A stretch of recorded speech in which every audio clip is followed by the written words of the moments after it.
they know that they will win.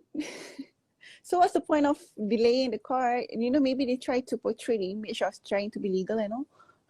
Yeah, Like, actually the main thing, they delay the court in Ramadan because people everywhere, they were using safe Sheikh Jarrah neighborhood. Okay, so people they got this pressure from the media, and they wanted people to cool down, but no one cooled down. Even we were more angry after the attack on Al-Aqsa and Al-Eid and Gaza, so it was more on fire. After this, they delayed the court to August. It was supposed to be in May. They delayed to August. They want us to forget, but the activists in Sheikh Jarrah and Palestinians, they didn't forget. Even the attack in Gaza is finished. We were saying today that we still need to keep going and supporting this case. Maybe you can share why is it important for us to protect Sheikh Jarrah from the oppressors, from the settlers? Sure, my pleasure. The main issue is, as I told you, it's the east and the west side of Jerusalem. In the middle of the east and the side, there is Sheikh Jarrah neighborhood. Okay, so Israel controlled the west side. They want to take over the east side, so they have Jerusalem city. If they were able to take this middle line, which is Damascus Gate, Sheikh Jarrah, nearby Al-Aqsa Mosque, it will be much more easier to take over the other cities in Palestine. Despite that, they control the checkpoints in all Jerusalem city from each side. So they want to make it easier for them. Sheikh Jarrah neighborhood is like the heart of Jerusalem. It's in the middle of Jerusalem. That's why if we make it very, very outstanding thing, because in Palestine, Israel have been taking many other neighborhoods, not only Sheikh Jarrah. But Sheikh Jarrah is very significant and very important. It's different than any other neighborhood, because we are talking about Jerusalem, the capital of Palestine, not to be controlled by Israelis. That's why it's very, very important. Despite the ethnic cleansing, despite the disposition of people, despite that they will leave people homeless, despite the law, everything they're doing, that's the main thing that we need to support Sheikh Jarrah for. Yeah. Okay. So you guys, korang semua boleh continue guna hashtag save Sheikh Jarrah, inshallah. Yes. That's crazy. Last night, how they told me that because they couldn't pay rent, that's what they were getting out. You know what I mean? Because that's a lie. That's a lie. I can send you a video. Know that we can tell from the faces. Yeah. Lie. You know what I mean? But, you know the video of this girl that this is my house, how you steal my house. Another journalist, she interviewed Yaqub. Yaqub, he is originally from America, so he's American Israeli settler. He told her, obviously, this house was closed. No one is allowed to go there because we wanted to destroy the house because the Palestinian family, they built it illegally. So no one is supposed to live there. The girl asked him, if they need to destroy, why you live in the house? If it needs to be destroyed, no one should leave. Why they give you the priority, not the Palestinian to live there? So there is 3 main interviews in English. I will make sure to send it to you to know the real story in short on what happened in Sheikh Jarrah neighborhood. And actually the story of Sheikh Jarrah has been there for 50 years. 50 years. Many families were left. And it's a big district. I will not say Ambang. Ambang is very big. Tamam Milati, Milawati. It's a big place, but this neighborhood is only 1 jalan. Tapi Sheikh Jarrah is very big, and they've been trying. They already did. They made many families leave their homes in 2009, in 2000 as well. But this year is very critical. What's the current condition now? In Sheikh Jarrah. Yeah. Okay, a minute. The friend is requesting, Muhammad, I can't see your name. Actually, Muhammad. The main condition now, they're not allowing people to go in and out from the neighborhood. If you are a citizen of the neighborhood, you can leave, but you need to prove your ID. But none of your friends can go inside if they are not real citizens. And they allow the settlers to go in. And even 2 days ago, they attacked a girl in her back, in one of the spine, okay. Oh, Muhammad, I can't see your name. Muhammad, مش شايفة اسمك. Here's Muhammad. Okay, so her father also was shot in the leg. She was shot in the back. She went to the hospital. She was her back was broken in one vertebra as well. السلام عليكم. حاليا Hello. He is inside the neighborhood now. Oh, ما شاء الله. That's the house. That's the house you asked me for. There was 4 families, 4 Palestinian families called Al-Ghawi living there in 2009. ورجينا مكان الخيمة والشجرة. When they left their homes forcefully, they stayed in a tent beside their house, in front of their house, for a couple of days under this tree. You can see the tree. It's the real story. And then they had to leave to find another good place. They rented a place outside the neighborhood. But after this, the family, the mother, the grandmother, she kept on coming every day to her home, knocking the door and just standing by, drinking coffee or tea or just crying.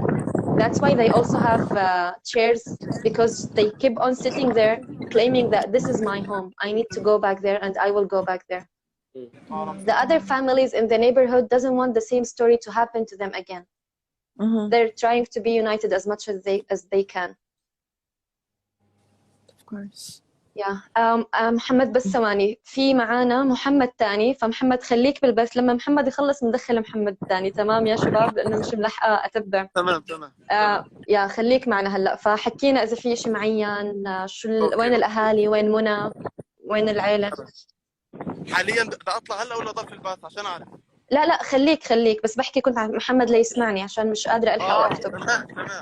طيب بدي اوريكم بالضبط. هلا هون هذا بيت القاسم بجاور بالضبط لبيت الغاوي. هذا البيت مهدد يقسموه من النص. هذا من البيوت المهدد انه ياخذوها من النص. بيت عائلة القاسم. هذا ما كان في سبيكرز مرة وسرقوهم بتذكر. ايوه هذا هو البيت. طبعا هاي اللي اخذوه المستوطنين. هلا برجيك اياه. You can you see the painting? Yeah, the whole neighborhood is threatened to leave. This is the very viral picture. We will not leave. لن نرحل. It's written, we will not leave. We can see the grandfather standing there claiming his home. And in the remembrance of catastrophe, they were doing their protesting in a very artistic way, supporting themselves in art. This is the place where Yaqub is. This is where Yaqub is. The American settler. هذا البيت اللي يعقوب بسكن فيه مقسوم من النص. أوريكم بالضبط وين. You can see where Yaqub is living. This whole place, the owner of this place, he said, me and my wife. هذا كله لا يعقوب مقسوم من النص. سكن فيه يعقوب وهذا البيت اللي بسكن فيه عائلة الكرد. هذيك الزاوية بس. بالضبط هي الزاوية. يعني هم بيضطروا يمشوا قدام بيتهم ليفوتوا للمنطقة الجوانية لحتى يدخلوا على البيت. شوف كمية القهر يعني. حسبي الله. So you can see all this house. خليني بس دقيقة. Is for Yaqub, and only the small corner inside is for the Palestinian family. And the Palestinian father, he was saying, me and my wife, we worked for so many years to get the money to build this house, so it is for us. And then they left the home and they only living in a very small apartment from this home, a very small place. Only that one you can see at the corner. Only this one is for the Palestinian family and the other one is for the Israeli settler. So in order for me, as an owner of this house, as a Palestinian, is to walk by my home, seeing someone else living in order to get to the other door that only the Israeli government give it to me. This is a kind of pain that they have to experience in their daily life. Astaghfirullah. Yeah. Is the guy in the viral video still there? Is he still yes, he's living there. He's living there. Yes, he's living there. Yes. They made an interview with him a couple of days ago. I will send it to you. Knock on the door. بيحكي لك دق على يعقوب. يعقوب لما نكون موجودين احنا في دبي تكون بيكونش في البيت اصلا، بيجي اخر الليل بيدخل على بيته. Okay, he says sometimes he's not in the home, he just come back home at the end of the day. And even Yaqub said, by the way, this is something funny. Like they should be lucky, they're lucky because I'm staying here. I'm a peaceful man. If someone else is staying here, he would be calling the police all the time because they are annoying me. Oh my God, they are delusional. Seriously, on another level.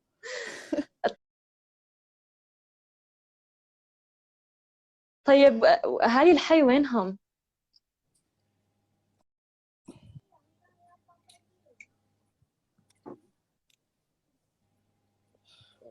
كمان دي هلا بكون معك دقيقة بس. يلا. By the way, Muhammad, he's a journalist and he was suffering to enter into the neighborhood. Supposedly he's allowed to enter, but they didn't allow him previously, so he was waiting outside. بخصوص تحدثيني عن اهل الحي، يعني في جزء خفيف موجود هي هون عند الخيمه متجمعين، اغلبهم لحد هلا ما في حدا طالع، صراحه مش عارف بالضبط الموجودين ومع الشيء اللي صاير اليوم، بس على الاغلب يعني مع ساعات المساء رح يطلعوا كلهم. اكيد. حاليا بس عدد غير بسيط من الشباب الموجوده. هاي الخيمه طبعا قدام عائله الكرد. هذه الجداريه رسموها. Yeah, this one is very nice. They make this wall art. They wrote the name of each family and each family member who stay in this neighborhood to prove that we will stay here. And they choose this planet, which I forget the name in English, because it shows that we are patient. You know? ايش الصبار كان؟ Cactus, yes, it's the cactus. To prove that we are patient and it's hard and we are hard as this planet is. We are originally and our root is from this land. So they made it on Saturday on the 73rd remembrance of catastrophe Nakba to prove that they belong to Palestine. طيب هاي المدخل مثلا هي سر الروح You can see the entrance is there. People are not allowed to enter. It's blocked. Before, if you watch the news, protests used to come all over the neighborhood from that entrance. Now it's blocked. يعني كمية قوات الاحتلال الموجودة هون، في قوات عدد كبير موجود. هون برضه مدارس أيضا منها. فيها جدارية حطوها أو حيث الخطوة اللي هي أهلا بكم. Welcome to Sheikh Jarrah neighborhood.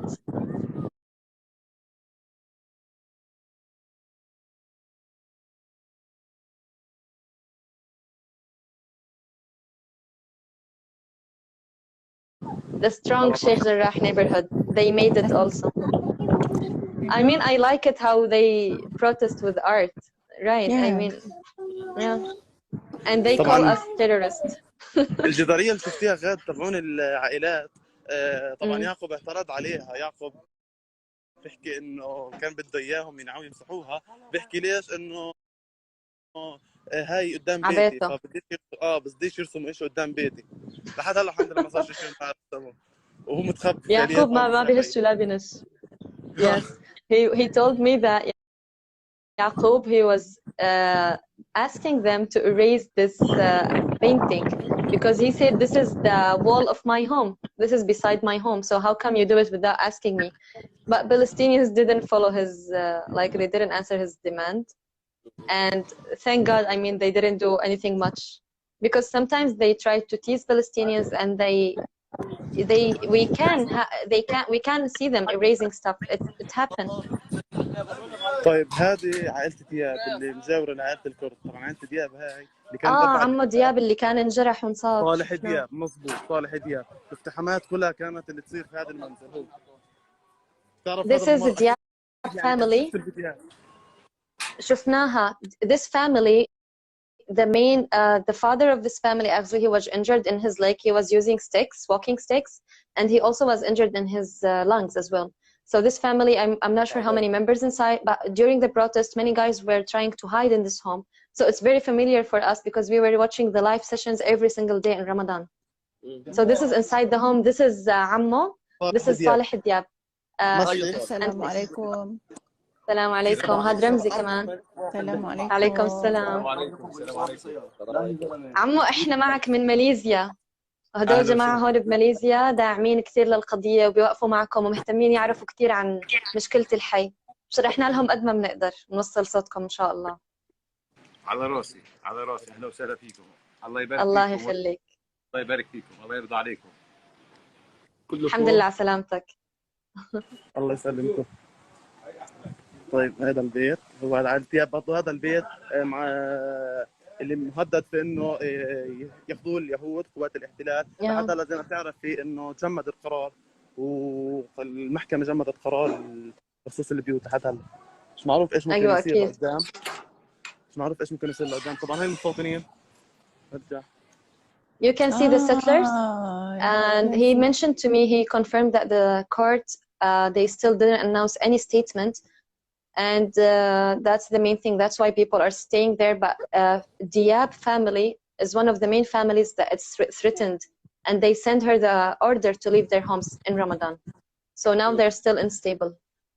They don't know if they should stay or not. And now the settlers, every single day since Ramadan, they were gathering there.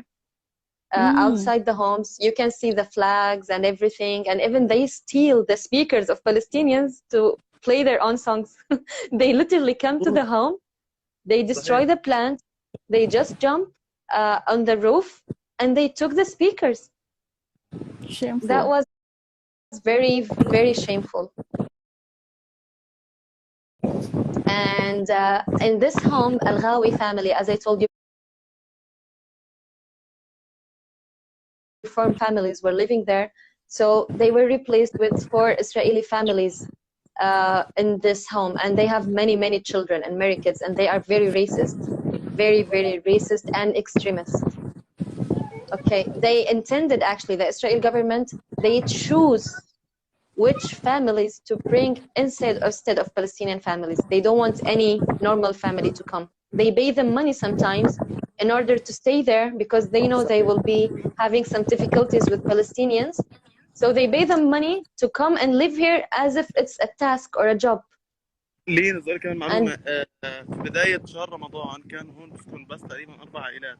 مع الهبة اللي صارت للشيخ جراح تقريبا صار هلا بسكن في 8 عائلات، وفي تقريبا 28 شهر، لا 27 شهر من رمضان اجى تقريبا يمكن في كان جوا البيت بسكن حوالي موجود كان 100 شاب 100 مستوطن بس. واو.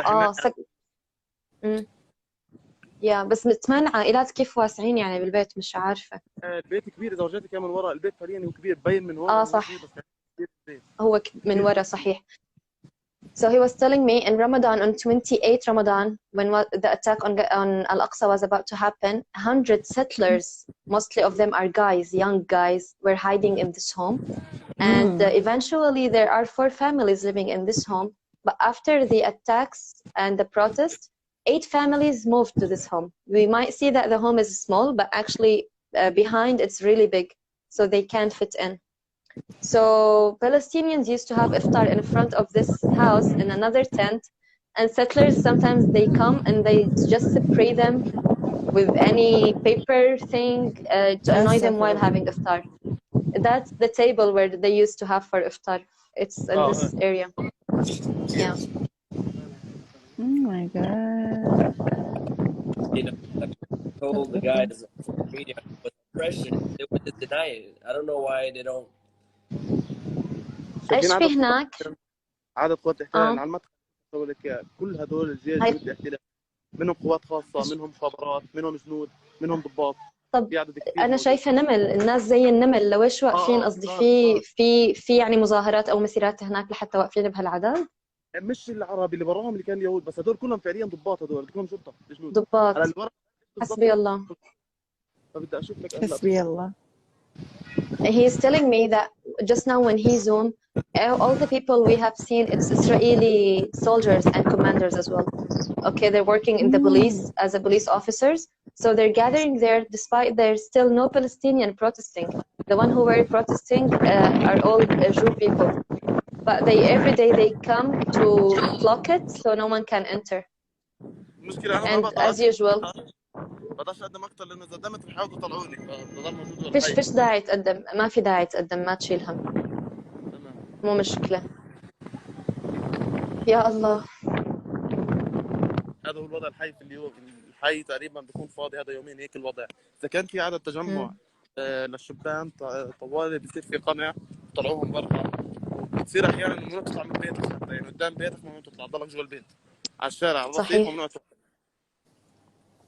He's telling me very important information that the last couple of days, mostly it's like this in Sheikh Jarrah neighborhood. Only the families are allowed sometimes to go outside in order to get their stuff. But if you want to protest, you're not allowed to. You will be attacked by them and maybe arrested, and they will force you to enter back to your home. Sometimes even standing at the door of your home is not allowed. They don't want to see your face, even, imagine. And they take their orders from the Israeli settlers. If I am a settler and, oh my God, please, I'm very annoyed, ask this Palestinian guy to go back to their home, they would literally go and follow his order. No kidding. It literally happened like that. So that's why it's a bit quiet. There is no much protesting happening. But maybe at Maghrib, some of the members will be leaving, going out from their homes. And Palestinians who go outside at the entrance of the neighborhood, they are really attacked, arrested, and fired sometimes. That's why they keep on protesting. People of Sheikh Jarrah neighborhood keep on calling their Palestinians brothers, keep supporting us by doing this protest every day, despite the losses. If we are left alone, they might kill us, they might do things that we don't know. So we need to distract them every single day. We need to prove to them that we are still fighting, even if you blocked us to go inside the neighborhood. كمان شغله لينا اليوم زي ما شفتوا في فوق كان مظاهرات.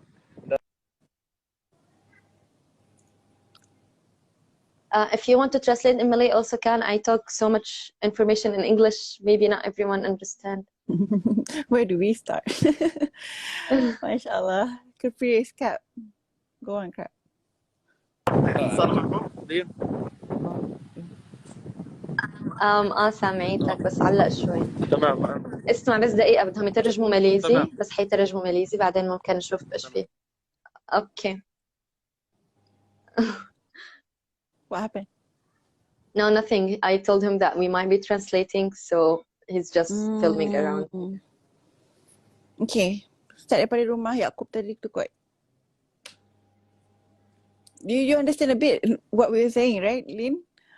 Should we start with Yaqub's house? Yeah, can.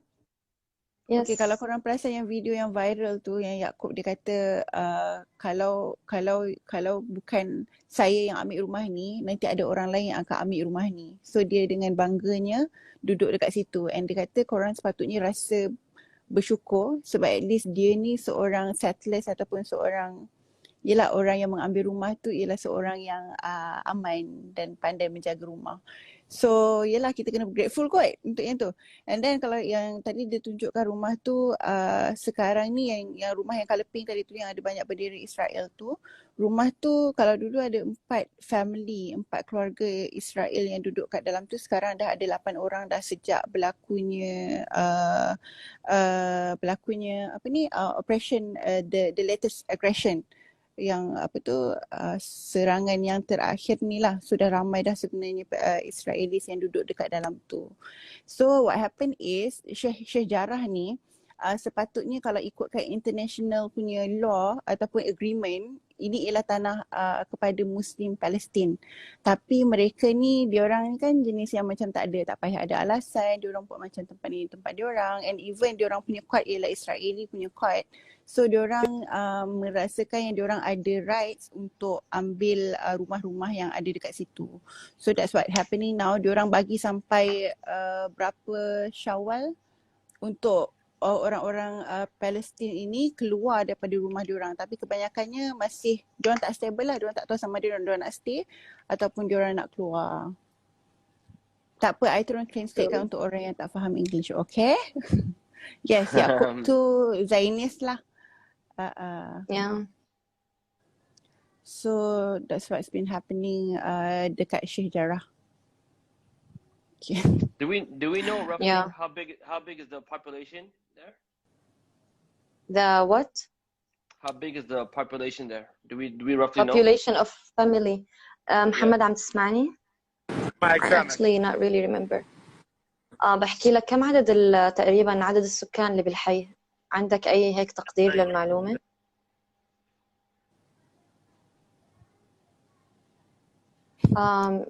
مش سامعيتك. سكان الحي هذا ولا كل الشيخ جراح؟ كل الشيخ جراح ولا بس هذا الحي؟ الشيء هذا بالذات، هذا بالحي بالأول. 550. كم من عائلة؟ والشيخ جراح كامل؟ الشيخ جراح كامل عندك معلومة؟ الشيخ جراح 880 شخص. 880 شخص.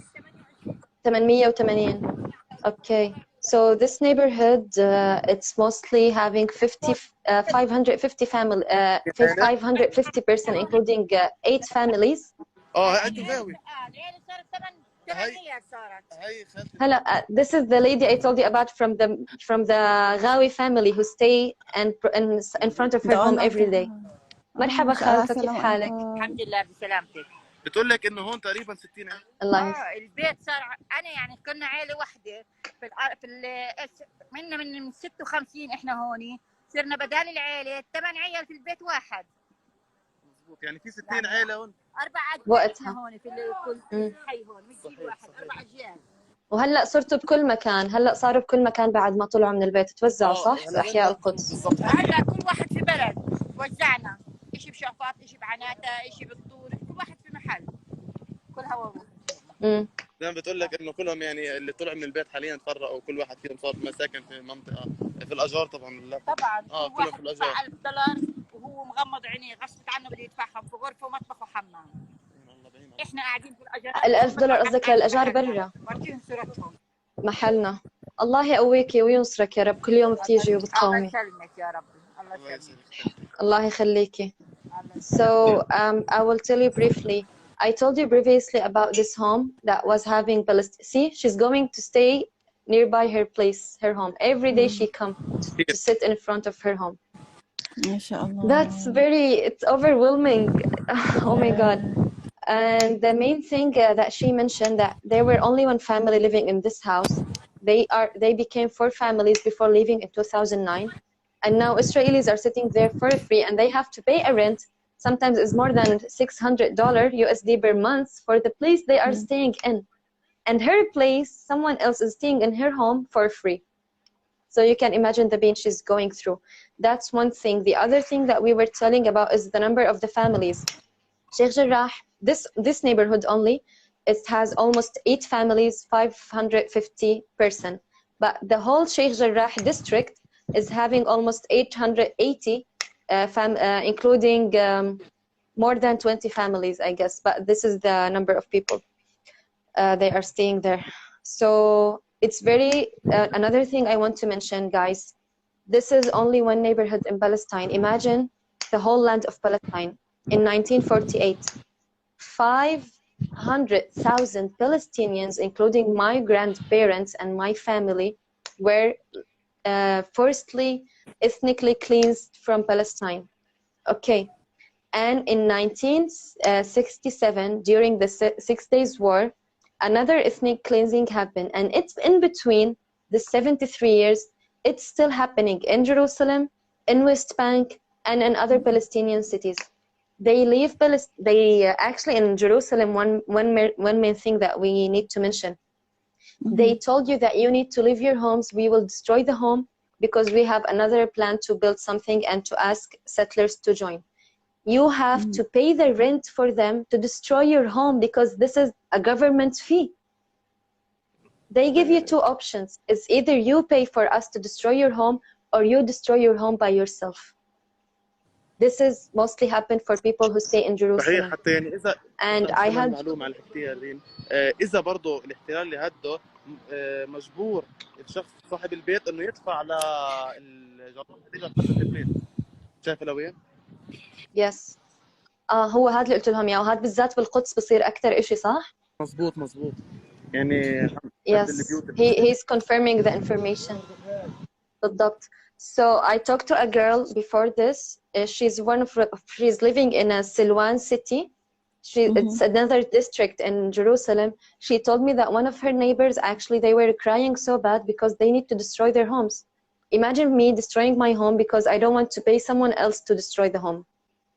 This is a psychological war they are doing for Palestinians. The war is not only with fire attacks, it's mostly psychological. Many Palestinians actually are having so much trouble when it comes to this. So what I was saying is to remember that every single city and neighborhood in Palestine was once Sheikh Jarrah neighborhood. My city, my village, everyone's city who were forcibly displaced was one Sheikh Jarrah neighborhood. And it wasn't documented. We only read the history, how the Palestinians lived their homes. Some of them were killed, massacres happened, they left because they feel afraid, wars happened to them. So what we are having now, it's another remembrance of what Israel did the past 73 years in a very live sessions and a very live way. We are seeing this actually. And it's nothing comparing to what happened before. Yeah. Again, I have to go, but Alpha will come in and join you guys. All right, dear. Thank you. You stayed with us for so long. Wa alaikum salam. Inshallah. Bye-bye. Thank you. Bye, Kat. Bye-bye. Bye, Muhammad. السلام عليكم. بتقول لك باي باي يا محمد بس راحت. يا رب. Oh my God, I feel connected to Palestine. I really know every single place. I know the nature, but I feel at the same time I don't have the sensation, like I cannot touch the tree, the land itself. You know, I feel like I'm living in two different worlds. Living in Palestine and in Malaysia, but I know Palestine and my soul is there. Like I feel like I'm there, but I'm not physically there. Inshallah, you'll be back one day. Inshallah. Inshallah. Inshallah. Inshallah. Hi, Ka Ilfa. Hi, Dean. Sorry, Sorry, بس I ثواني got kicked هي out. بتطفي الكاميرا دقيقة شوي وبرجع. تمام؟ بحط الكاميرا. تمام. خد راحتك. يا رب. So, Ka Ilfa, you were watching with us? I have an idea. I just have an idea. Is it possible, maybe on Sunday, I invite one of the Israeli influencer to join this live to see what we see? Is it possible? Maybe we can, but what we try to do, I really respect what you did yesterday. It's really a good movement and it shows courage. But we as Palestinians, we know we have this peace talk, this peace agreement, but the question is, does that really change what they are doing for us as Palestinians? They know the truth, but they try to hide the truth. So for us, we don't want to normalize this kind of conversation because we know that they will keep on lying. We try not to give them a platform to express their ideas because some people might be brainwashed. So that's why as Palestinians, we do talk to them in our government and in our land because we have to. Outside Palestine, if I met anyone who supports Zionism, I might be having a conversation. But with the influencers of Israeli, actually they are paid money to show Israel in a different image. So they will keep on insisting and busing, changing the facts. Yeah, I use busing in a very right context, right? So, yes, to do that. So maybe we can send them something. I will provide you with all the videos, anything you need. I'm very helpful to do that. I've been sending them videos every day. Yeah, okay. That's really good. I have a question to ask you. Where do you see your fight with them or your efforts with them going? Where do you think this might be able to lead you to? Because, for example, they have the IDF, ex-IDF military forces already coming out in the open and telling truth about what's happening, and yet they do not believe in these things. So if we, like, especially us coming from, like, we are Muslims, and then definitely they feel that we are biased. And again, I watched your session yesterday, but mashallah, you know, but there was nothing went through, I feel, you know, and it wouldn't.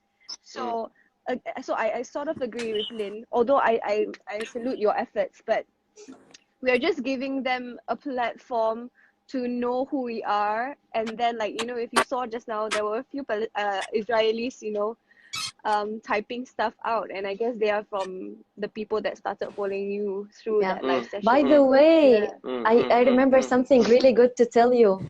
There during the attacks in Ramadan, nearby Damascus Gate, nearby Al-Aqi, he attacked two Palestinian guys. He even go off the road. Okay, but two of them were actually went to the hospital. It was very serious injury. The other Palestinians, they were defending their friends with the stones.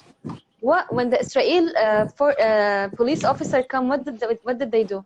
He rubbed his head with a white towel with the blood, and he held a stone, and they filmed it as if Palestinians were trying to kill him with a stone, but he was the one who attacked them with the car. So they know the truth. The settlers, they know the truth, and they fake the truth. I can even send you videos, many videos of them wrapping their clothes and having some dust on their faces, their jeans, and then filming. Even it was COVID, they were filming things in COVID to tell people that Palestinians keep attacking us, no matter MCO and blah, blah, blah. So we're super biased, super biased and liar, Yeah. Yes. It's really I mean, ridiculous the efforts that they are putting in. Do you have any questions you want to know more? Yeah. Do you have any questions you want to know, please? And Muhammad is with us. I'm here. We can totally answer.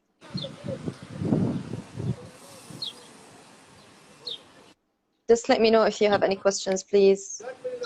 No, I thought you asked me a question. Do you want me to answer the question or? Oh, yes, please go ahead. Yeah, sure. Yeah. So can you repeat the question one more time? My headphones is a bit off. You were breaking up. Okay. All right. So, I was asking, what do you want? What do you expect to come out of your efforts? With these conversations that you're having with the Israeli artists? What's the plan? Yeah, what is the intended outcome, or what do you hope to happen by having this conversation? I want to reach out to the influencers in Israel and their followers, and I want them to hear what we have to say. That is what the main intention. What I want to do. Yeah, I want them to know who I am. I want them to know what's my Instagram. I want them to know what I represent,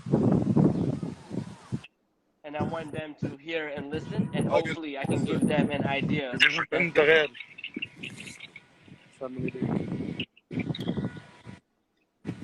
It's not working here. Wanted to ask others to join. في بين اهل الحي جوا بخصوص الحل الصور اللي صار امبارح. They were distributing sweets for free, of course, treating each other because of the victory that happened in Gaza. They didn't let people enjoy the moment. Oh my God. Yeah, I hate seeing that flag. I hate it so much. By the way, they Betul can. One more thing. Every time I remember another information that we need to know, everyone.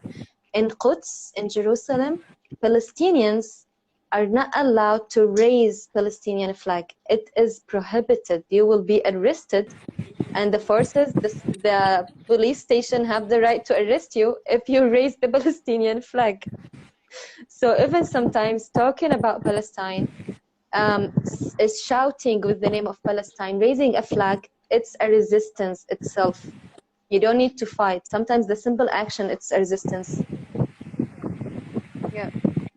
Yeah.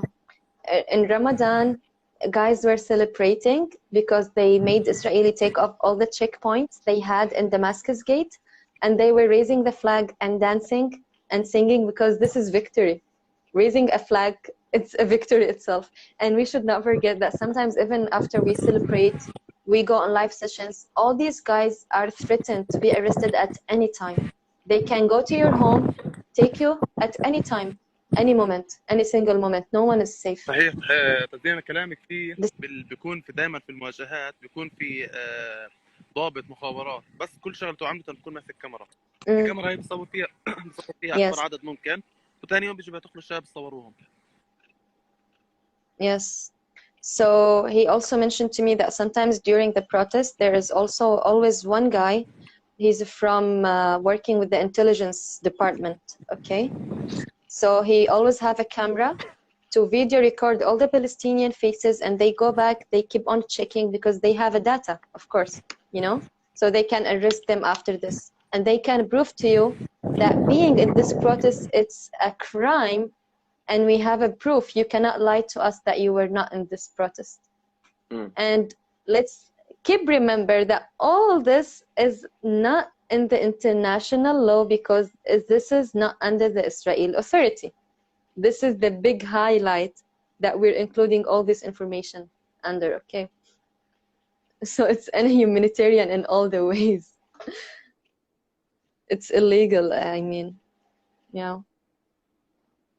Yeah. So pada semua yang tak faham bahasa Inggeris tu tadi, apa yang Lin cakap, dia kata kat dekat Palestin tak boleh pegang flag diorang langsung pun, tak boleh nak tebarkan flag diorang langsung pun. Setakat buat flag tu je, angkat flag pun dah sesuatu jenayah pada diorang, dan boleh ditangkap dan boleh macam-macam lagi lah. So kalau macam contoh bila ada protes ke apa, ataupun dalam apa keadaan, kalau ada kerusuhan ke apa kan, ada satu orang ni yang specifically untuk intelligence lah. Dia akan ada kat situ kan video setiap muka orang Palestin tu, sebab kemudiannya dia akan check dekat diorang punya database untuk tengok lah ada apa-apa sebab, kalau sedikit pun untuk diorang nak tangkap, diorang akan tangkap. Kalau tak pun diorang nak suka-suka tangkap, diorang boleh je. So itu keadaan dia. Dan Lin cakap benda ni tak ada dalam rules and regulation international law pun. Diorang suka-suka hati buat je pun benda ni. So itulah. Betul. Ya Allah, Yeah. tak tahulah. Mr. Capris have left. Yeah, I think maybe he got kicked out because earlier pun tadi I got kicked out. Serious? Macam mana lah? Yeah. No, just now the first time tadi yang tiba-tiba Kai Feng keluarkan, it's because Okay, I got kicked out and it showed that it ended. I have his number here, but I can't text him because I'm using this phone for I'm using this phone. Maybe he can request. If Mr. Cab, if you're here, just please type in the comment or just request. Let us know so we can add you back. And please, Faiza as well, if anyone just feel tired and you guys need to go, you have stuff to do, don't feel embarrassed, please. Just let us know. We're totally fine. We're gonna have this frequently, inshallah. Yeah. Yeah. No worries. No, because for me, I'm here to represent the Singaporeans, and just to let all the Singaporeans know, there are a few avenues for you guys to donate or to find out more information. You can follow right now Sister Lynn on Friends of Palestine, and if you want to donate, you can donate directly to my account, and I'll be transferring all the money to Islamic Relief Malaysia, inshallah. There are a few organizations that you can trust, and you know that the money will go directly to the people in Palestine, in Gaza, in Aqsa, and all the necessary places, inshallah. So yeah, for Singaporeans, if you want to donate, you can go to my Instagram account and find out where to donate from there, how to donate from there, inshallah. So there are a few of my friends who texted me and asked me earlier on today. Actually, they said, you know, Alpha, what's happening in Sheikh Jarrah? And so that's why when you guys are now in the neighborhood of Sheikh Jarrah, that's why I feel that it's important for me to be here, so that people have a little bit of clarity, people in Singapore especially. And as you all know, it's sad to say, but Singapore, I got this one message from you're from Singapore, right? Yeah. So my fellow Singaporean Muslims got a little bit hurt when they saw a lot of comments from the Malaysians saying that, oh, Singapore is actually friends of Israel, and Singapore is this and that. And so I had to inform my this follower who texted me, and I said that, you know what the Malaysians are saying, are true about Mm-hmm. Singapore. Singapore Yes, are the government allies is with, pro-Israeli. yes, yes. The government, our government is pro-Israeli, Israeli, and that's why it's a little bit difficult sometimes, especially for Singaporeans when we are pushing this out. I guess it's a little bit more risky for us as well. Yeah. But people out there understand, okay, Singaporeans, people out there understand that Singaporean citizens are not like the Singaporean government. So please do not be kecil hati, be insulted or hurt by the comments that other people are saying about Singapore, because what they say are Yes. true. Okay, so we have to know that. And the news in Singapore, when they are talking about the situation in Palestine, is also towards is also either neutral or actually towards leaning towards the Israel propaganda. So for Singaporeans, there are so many of you who are still confused about the situation, and because you watch the news and trust the news, you don't understand the situation. And when you are seeing what I'm saying or the conversations that I'm having with Sister Lynn and all that, mesti rasa macam yang mana satu yang betul. And I think this is what a lot of people out there, especially in foreign countries, are feeling as well, because when they see news reports in the mainstream media, it's saying one thing, and then but they do not know which one to believe, because they cannot fathom, they cannot they cannot fathom that the mainstream news will be giving out fake news. So, but this is how it is. This is the dunya right now, and you have to understand this fact and learn that things that we learn in schools, things that are being told to us on TV mostly, are all not true. To try to find the truth, you have to be smart and go by different avenues to know what truly is happening. Like I've experienced this myself. Like, for example, news about situations that are happening in other countries, right? So the news come out and it becomes like so dramatic or catastrophic, right? And then you call your friends over there and they say, hey, what's happening? This. I say, no, everything's fine here. I can show you. It's so weird. So it is very important to be connected with people from overseas. I'm sure now there are a lot of Singaporeans and Malaysians living abroad. So contact them, talk to them, and ask them about things that are happening. And alhamdulillah, there are also, I think there's a Malaysian who is in Palestine right now, and I saw some of his live videos. Miss Mina and Noor had a live session with him. It's so amazing, mashallah. If I have a chance to go to Palestine Me too, I want Gaza, to go. I would. Yeah, mashallah. I really want to go. And maybe also for a fellow friends, and even Malaysia and Singapore. I mean, we have many of them, Chinese and Indian, who are not really aware about the Palestinian issue. Yeah. So we will save this video. They can just join. They can do their own research. Just follow. And when a minute. He's contacting me.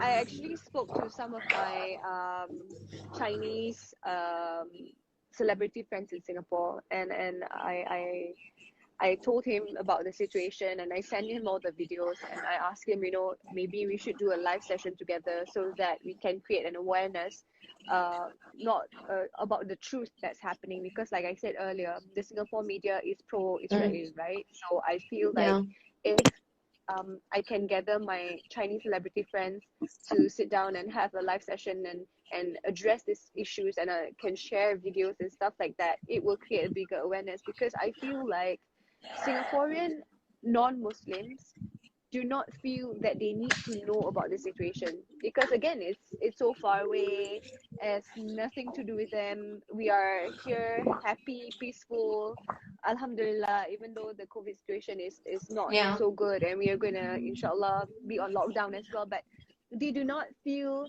the need to know about other people's wars, and the things that they know is, oh, Islam is bad, between Islam and Israel, and we as Christian, mostly in Singapore, have nothing to do with it. So when I spoke to my friend, he said, I feel uncomfortable talking about this, and I need to read up more. And so what I said to him was, read as much as you may, but what you read and what you get might not be the truth. So that's why it's necessary to have this conversation with me. But the danger of any celebrities or influencers or icons in Singapore doing this is that because the government is pro-Israel, we might be in danger of losing our jobs or being under surveillance and things like that. So to that extent, they would survey. To that extent, the Singapore government would survey you guys. And actually, one thing maybe for our non-Muslim, for the all non-Muslim followers, we do have a Christian brothers in Palestine, even in Gaza and Jerusalem, who we were planning to go live sessions with. And even some of them, he's a Christ, and he will share with us a video. He's 70 plus, and his speech was very, very heart-touching. He told me that I feel Islam is a part of my heritage as a Palestinian. Even if I am a Christian, Islam and Al-Aqsa are part of my history. I cannot, even I need to defend Al-Aqsa before I defend the church that I pray in. So even maybe sometimes for Chinese, they think that Palestinian issue is not about Islam.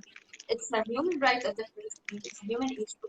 Despite that, the country, majority of the country are Muslims, but that doesn't make it only for them,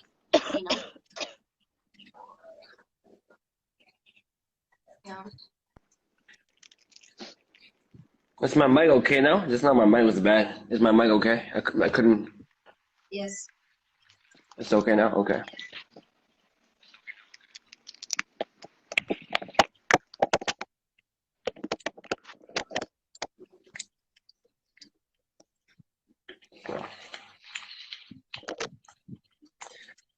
The viewers have some questions, I think. They said.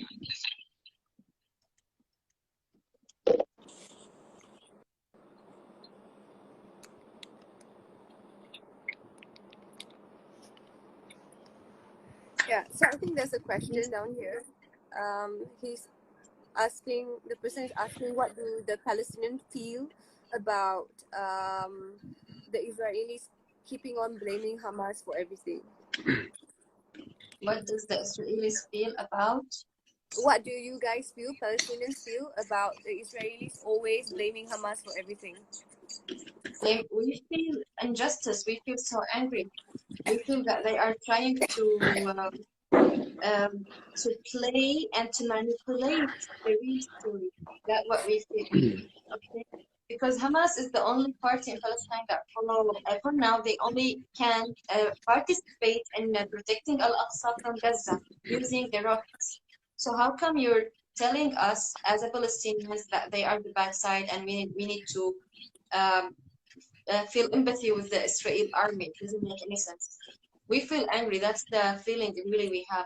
But this time, all Palestinians in all over Palestine, they were with Gaza people and with what Gaza people have been doing.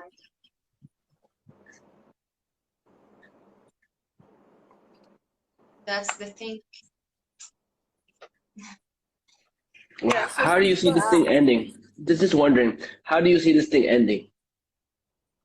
This thing ending? Yes. Well, okay, we can go to many political analysis of the story, but what we can tell that the occupation is still ongoing.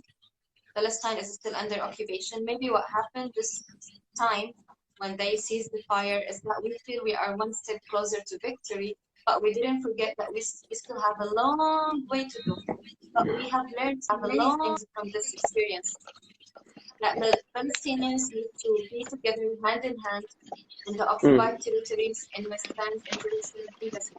Once we united and we get all the streaming, the media worldwide supporting us, the protests, the influencers, the TV channels, that all make an impact and the pressure onto Israel. We are still waiting for the legal accountability from any international court, that's another level. But having this give us the pace to reach out to that level, which is the legal accountability.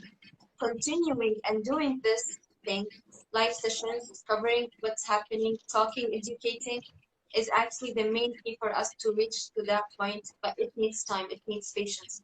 What I see is that Palestine will be free, we will be liberated. Maybe we're not sure when, but we're coming closer day by day, especially after what happened this Ramadan. It's a live proof that we are closer to victory, inshallah. Inshallah. Inshallah. I'm not trying to be diplomatic here. I'm just giving up the answer that I already have. It's the truth. Yeah. Yeah.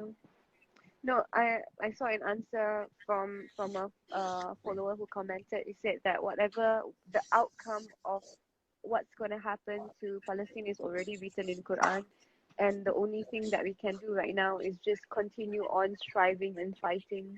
Yeah, because it will only end when Allah says it's time to end.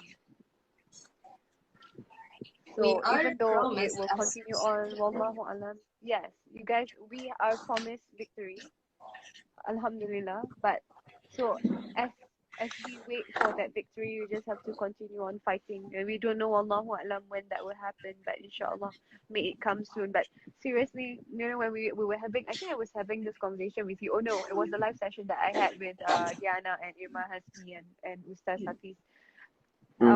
We were looking at all the past wars that was happening, like right, World War One lasted for about 4 years, and World War Two was about 6 years. But the war that's happening, even the war in Syria, is already about 9 to 12 years or so. But the war in Palestine has lasted the longest in history, I feel. 73 years. It's for the people of Palestine to be going through what you guys have been going through. It's crazy. It was like way before any of us were born, and now most of us have children and still ongoing. And you know, to be honest, when I grew up and I started learning about this situation in Palestine and Israel and Gaza, listening to the Singapore news, of course, because that was the only news that I was able to view when I was younger, before the years of having internet and social media. Honestly, and I apologize for this, I believe that Hamas was the bad guy, you know, and this is how strong the media industry is, because that was the only outlet.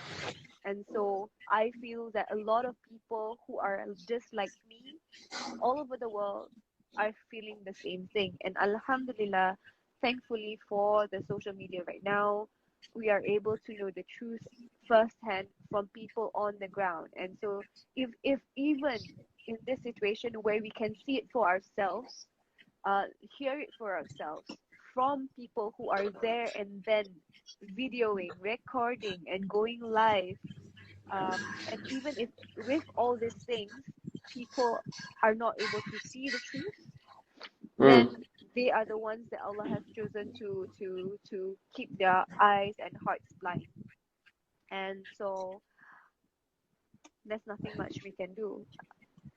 And it's sad, but alhamdulillah, I feel like, you know, every single day I try to appease myself, and because, you know, I feel helpless, of course, and I feel that a lot of my followers and people in Singapore and Malaysia also mesti rasa macam tak boleh nak buat apa. Kita buat apa pun, kita cakap dengan orang pun, kita try to talk to the Israel people and all that, there is no change, especially for the people who are in Palestine. You know, they have been fighting and fighting and fighting, but it's as if for so long, for so long. It's 73 years. So what else can we do?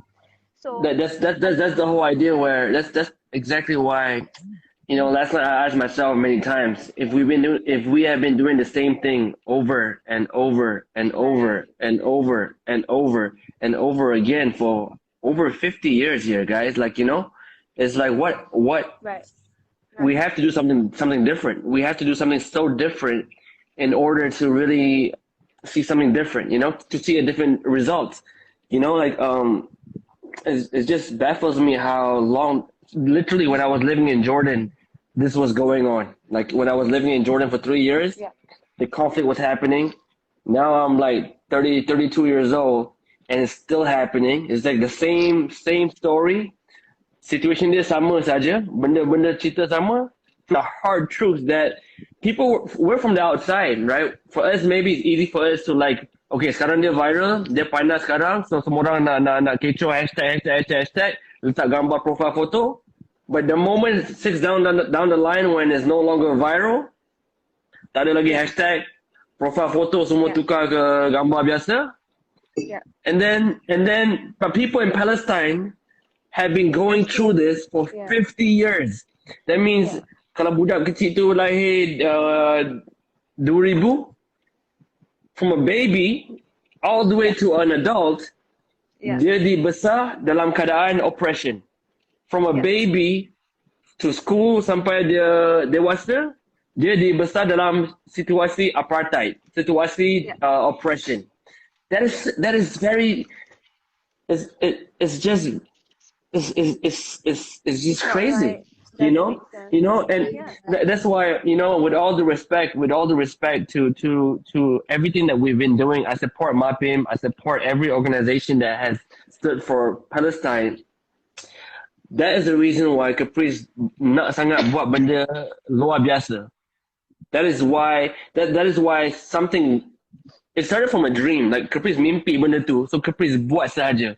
And bila kita cecah 200,000 views on Instagram, someone called me up from one of my branding people. They said that might be the biggest view on Instagram in Malaysia. No one has ever hit 200,000 live viewers in Malaysia on Instagram. Right. At least that's something, right? At least that's, look, we have 7,000 here. I joined, Caprice joined 5 Palestinians live. 5 Palestinian live, views tak cecah 20,000. Let's be honest. Kita kena jujur. We have to be honest. We can cry. We can cry. We can cry. We can cry. We can cry. We can keep crying and do all this. But the truth of the matter is, look at the numbers. Every time Palestinian NGO masuk live, Caprice, dia tahu Caprice, kita punya views 5,000 saja. Kita punya views 10,000 saja. You know, this is the reality of what's happening now on social media. Numbers never lie. I told that to the Israeli people. Hey, how many women and children died in Palestine compared to Israel? Don't lie. And they know. They say, oh yeah, more women, children died. So when you talk about kita punya pejuang, and people ask me, Caprice, kenapa you berani berdepan dengan influencer dekat sana? Why? Because kita ni seorang influencer dekat sini. Kalau Caprice nak orang sana dengar suara Caprice, buat apa Caprice nak masuk live dengan contohlah. Let's say I'm going live with you now, right? I'm live with you right now. Betul tak? Oh, your line dah hang dah. Yeah. I'm live with you now. Yeah? I'm live with you now. Right. But all our listeners adalah orang yang sudah tahu apa yang berlaku. Semua kita punya listeners sekarang ni sudah tahu apa dah berlaku sebab benda ni dah 50 tahun dah berlaku dah. Cerita sama, keadaan sama. We're just talking to ourselves, guys, right? We're building awareness. But look at the views. Look at the views. Look at the views, right? And then one day, after 6 months, lepas 6 bulan, tak ada lagi hashtag. Profile foto masing-masing dah tukar balik kepada gambar diorang. The picture of warna merah, shame on you Israel on Facebook, after 4 months akan jadi gambar biasa. Tapi dekat Palestine masih orang dianiaya. Dekat Gaza masih orang di-oppressed. Dekat Jerusalem masih orang di-oppressed. This has been going for 50 years. And that's what made me sick. That's why that's why Caprice berani buat apa yang kita buat. And kita cecah 200,000 viewers on that day. And mungkin, maybe, awal-awal, that was the langkah pertama. Mungkin the first time, 200,000 views. But at least, bagi Caprice lah, at least artis-artis Israel tahu yang Caprice ni tak akan duduk diam. Like Caprice ni akan sentiasa ketuk pintu dorang. If we look at movements, around the world, Black Lives Matter. If you look at Malaysia, birthday movement. Are you familiar with birthday? Yeah. The movement started online on Facebook. It started on Facebook, and it changed the country. And sampai tahap it went so big until Tun Dr. Mahathir took control of the country from a social media campaign on the streets, 2 votes. Sampai orang undi, and benda tu 360 terbalik. Yeah. You know what I mean? So my dream lah. This is just my dream. I know orang kata, oh, Caprice, orang Yahudi ni tak boleh percaya. Sudah tentu tak boleh percaya orang Yahudi ni. Tapi we have to remember, correct me if I'm wrong. My knowledge of Islam is very, very limited. But correct me if I'm wrong. There's a period, according to my ustaz, Caprice ada ustaz yang berubat Caprice from Darul Shifa. So off and on, my ustaz ni akan always educate me about things. Correct me if I'm wrong. There's a period before kiamat of peace. Is that right? Yeah. Ada satu masa dalam kita punya dunia di mana there's a period of lasting peace. Meaning tak ada perang, tak ada siapa gaduh, lasting peace. Yeah. Am I right? Am I right or wrong? Yes. So that comes right after Dajjal, and then Dajjal is killed by Nabi Isa alaihi salam, and then bila Ya'juj Ma'juj dah mati tu semua, orang Islam dah keluar daripada gua, so that we will be living in peace with Nabi Isa alaihi salam for about 40 years, and wallahu alam how long that will last after Nabi Isa alaihi salam passes away. But during that period of time, 40 years, inshallah, it will be like heaven on earth. Yes. Yeah, so maybe, I don't know, like Caprice memang until now I get goosebumps. I don't know apa yang buat Caprice gerak hati dari mimpi yang nampak Al-Aqsa ni. Tak ada perang, tak ada siapa kecoh, and Caprice tak tahu dari mimpi Caprice DM seorang influencer, dia terus reply. I don't know, but I do know the fact that we broke Instagram record.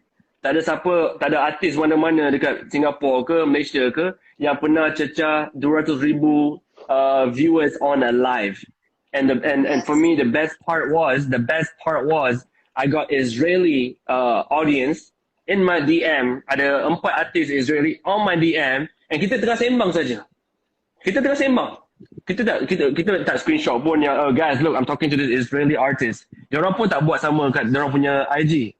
Tapi the fact that I can start diplomacy sebab I just, because I come from a diplomatic family, dalam darah Caprice, sebab ayah Caprice dulu kerja Wisma Putra, ada darah diplomasi tau. Dia tak tahu kenapa, tapi dalam darah Caprice memang ada darah diplomasi. So bila Caprice start sembang dengan orang, this is what, okay, let's just ignore about Jews, ignore about Muslims. Just talk about normal human beings, right? When I understand you, I would know how to deal with you. When you understand me, you know how to deal with me. Because I understand each other, right? This is the fundamental of human nature.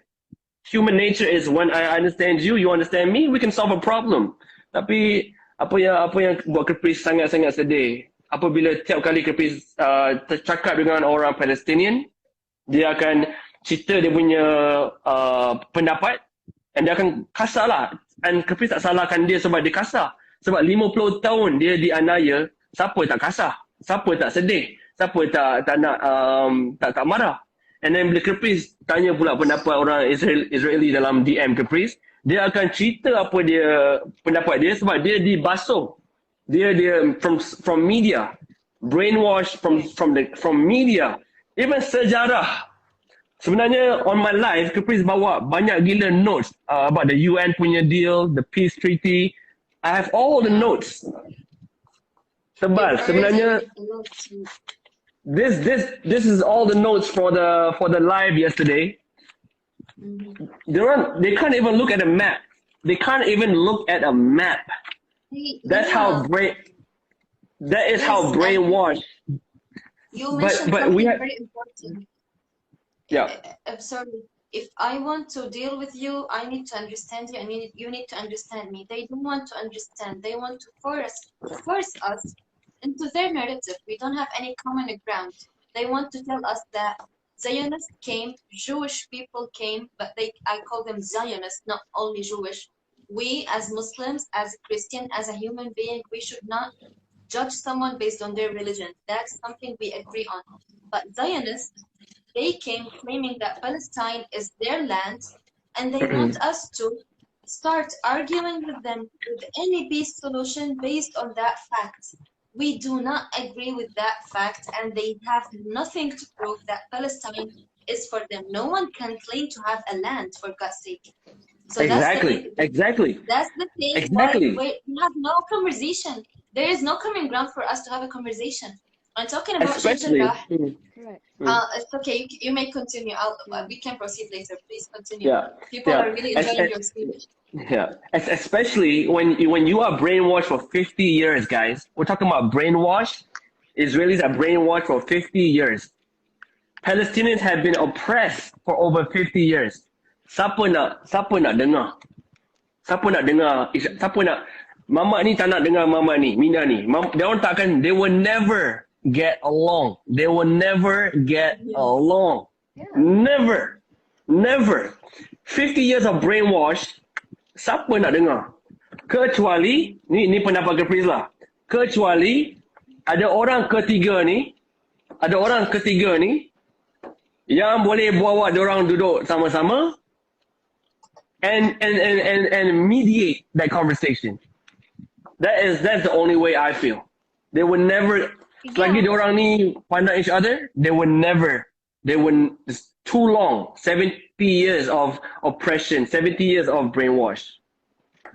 Yes. You know? They teach their kids in the school that that Palestinians, or they say Palestinians need to go from this land, and this land belongs to us. Many of the kids, I can send you the videos, they are taught that Al-Aqsa belongs to us, it doesn't belong to Muslims. Despite that, Jerusalem city is a holy place, not only for Muslims, also for Christians. We have a holy church of Sepulchre over there. It's a very important for Christian people. And talking about the oppression of the Israeli, Sheikh Jarrah neighborhood and Jerusalem city, what has been happening there has nothing to do with Hamas or any political party. It is a war, a crime in all the means. They want to find any excuse for them to have this crime. This land, I will keep on repeating this so all the followers will learn and teach their fellow friends and family, is not for Israeli under the international law, and what they have been doing in Sheikh Jarrah neighborhood is a war, a crime. That's it. Easy and shortcut. It is a war crime. Hamas is not in the Sheikh Jarrah neighborhood. No force is there. No police is there. It's only civilians, only Palestinians family living there. That's it. So how come you allow your Muslims to come over, take their homes, and then asking them not to defend themselves? In what means you're doing this? Exactly. But you know what? You know why I believe in the power of mindset? You know why I believe in it so much? Let me tell you the story of, not tell you, everyone knows the story, right? We talk about Malaysian politics, right? Malaysian politics, right? One party was in control for so long. I don't want to say the party, right? One political party memang pegang Malaysia for so long. Tapi apa yang berlaku? Apa yang berlaku di social media? Ada orang start campaign. Basuh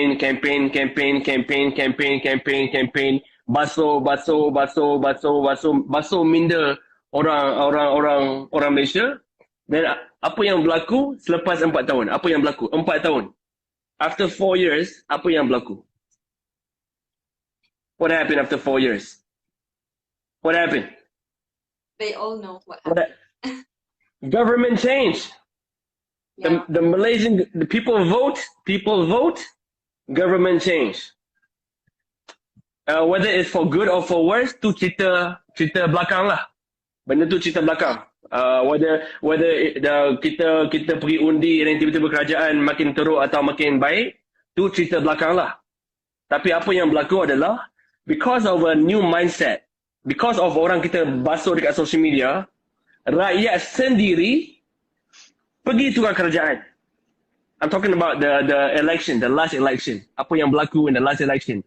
Because kena basuh kau-kau, campaign memang terbaik punya campaign, sampai rakyat sendiri undi untuk ubah parti.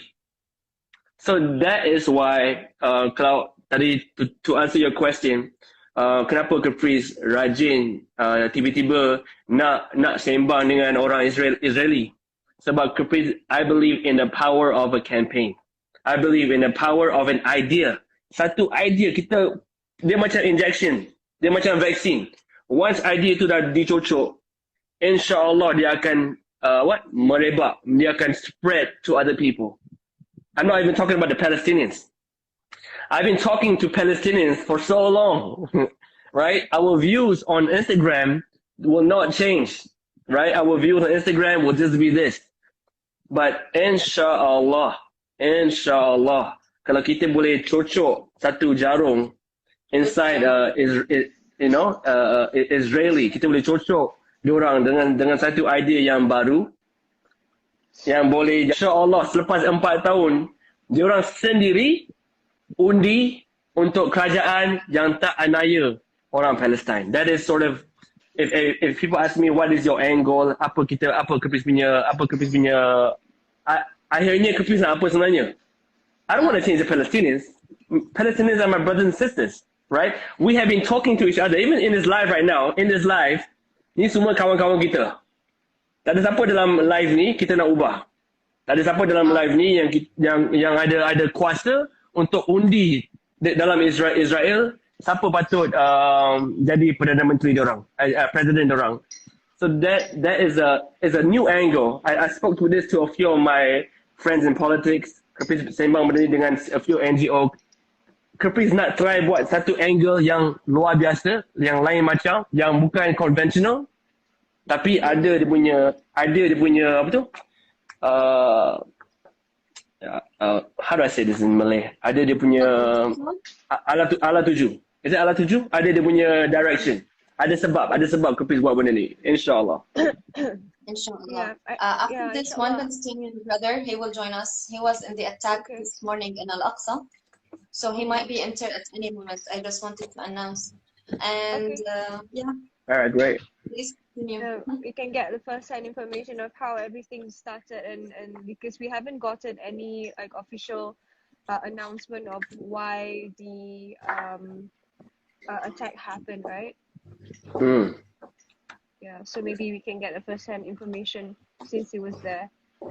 Yep. But in the meantime, Caprice, I do understand where you're coming from, and I think I've said this to my followers. I said that different people have different fights, have different roles to play in a certain situation, and I think because you have the energy and the drive to go forward and speak to the Israelis, and I would say by all means, inshallah, may Allah ease your path, and may what you intend and what you dream of the outcome, may you be able to attain it with Allah's help, inshallah. Inshallah. But yeah, and I think one of the other angles that you can go with is if you are able to get not just the Israelis, the Israel artists and celebrities. Maybe you can, if Allah membenarkan, Allah izinkan, maybe get all the American celebrities and all that to begin conversation with you, and I think that would also help with your angle. Let's as see, for, I guess, Southeast influencers. American already have been going and doing many things already. Yeah. So actually, when we feel the reason why, I get where you're coming from when you say when we're doing this kind of live, and the people who are watching are our friends and people who already know the situation. But the truth is, sadly, the people who are watching, there are so many more of us who do not know what's going on and who have just been aware. And I think so that there are multiple fights here. So your fight is alhamdulillah, inshallah, and you know, by all means kita akan doakan, kita akan sokong. Betul. Kita akan teruskan perjuangan kita dekat sini untuk educate people yang masih belum tahu lagi, because it's sad to see some people posting things up within our region.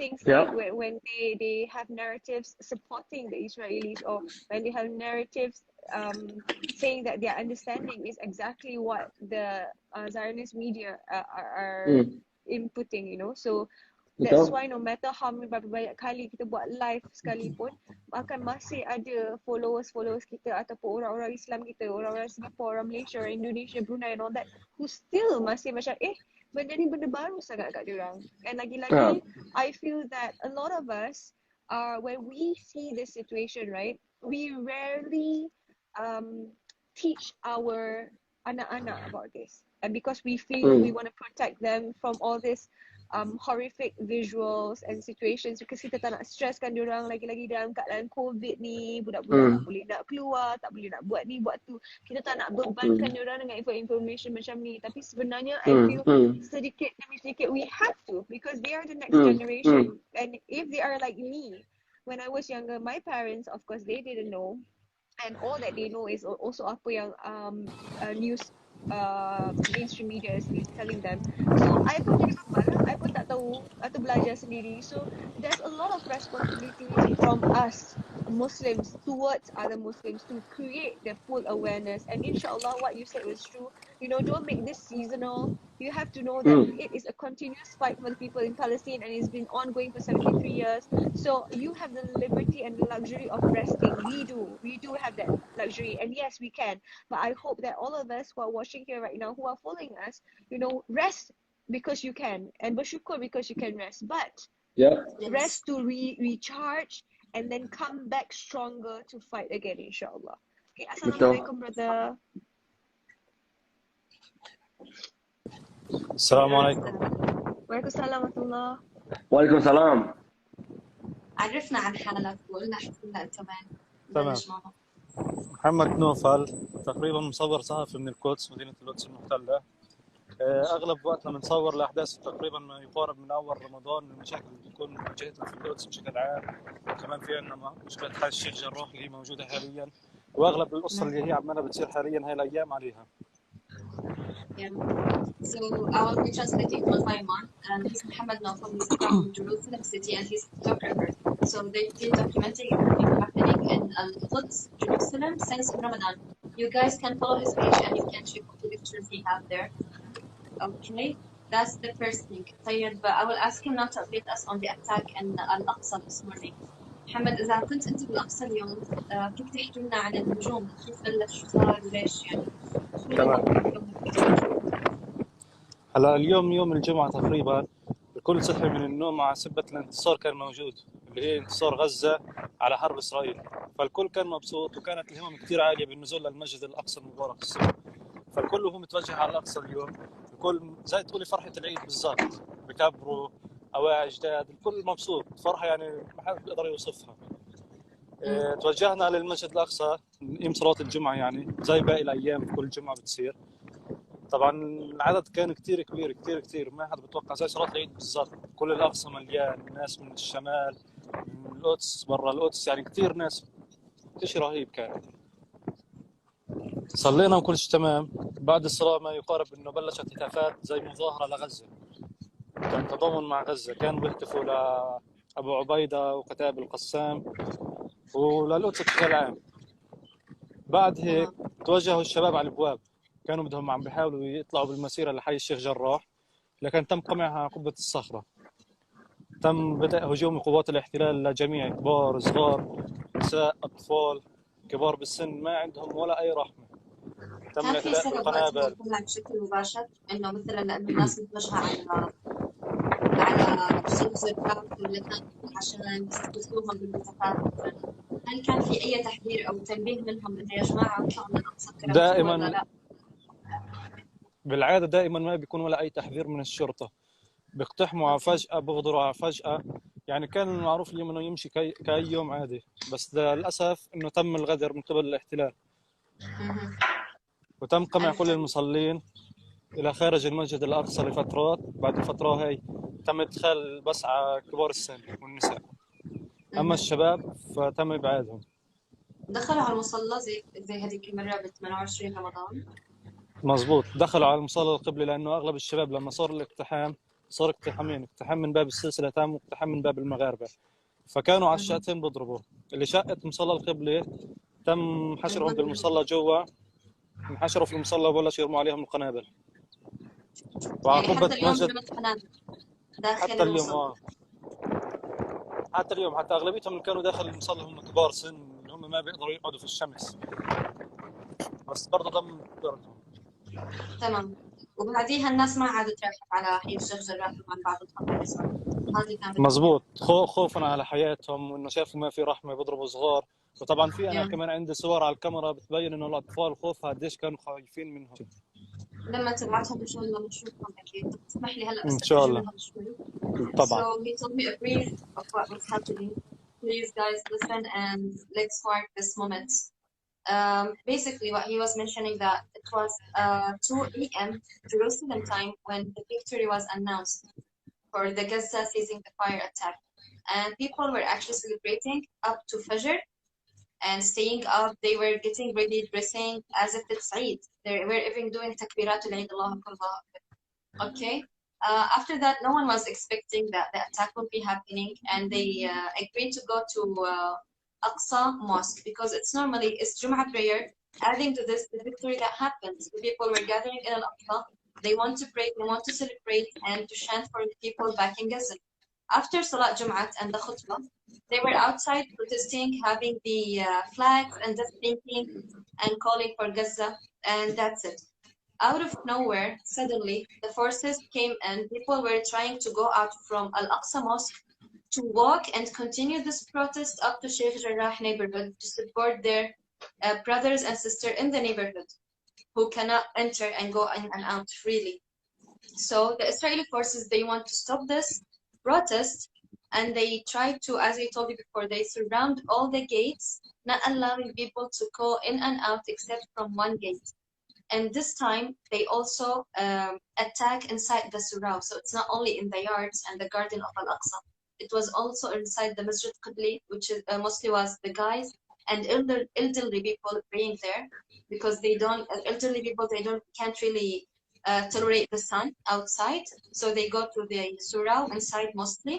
And he also said that he has a photograph of the kids' expressions and faces being so scared and afraid, because this attack that happened this morning was actually for everyone, including women, elderly, and kids, not only for the young youth and guys. All right. So they attacked the guys in the Masjid Qibli, and then people were separated, trying to live peacefully. Therefore, our list numbers were gathering in Sheikh Jarrah neighborhood after this, and we could have seen Muhammad when he was with us before this in Sheikh Jarrah neighborhood. There were no Palestinians. They're all Jewish people gathering there for peace because the forces will not attack them. So they wanted Palestinians to be terrified, to get scared for their kids and their parents, so they cannot join this protest again. And that's why the families actually, they went back their homes. That was what happened. عندك إيش ثاني بتحب تضيفه يا محمد أو شيء؟ أنا ترجمت كل شيء حكيته هلا. تمام. طبعا بعد هيك Sorry, Lynn, why don't you ask him about that one soldier that ran off? Does he know anything about that situation? I will ask him. Okay. انتشر فيديو لجندي قاعد عم يركض بين الناس اللي كانوا عم يركضوا، بعدين طالع على الدرس رفعوه. فهي شو قصته؟ ليش كان اصلا عم يركض؟ هو خايف، عم يعمل فتنه اصلا ولا؟ هذا الاشي اللي بيبين قصة الغدر كلها.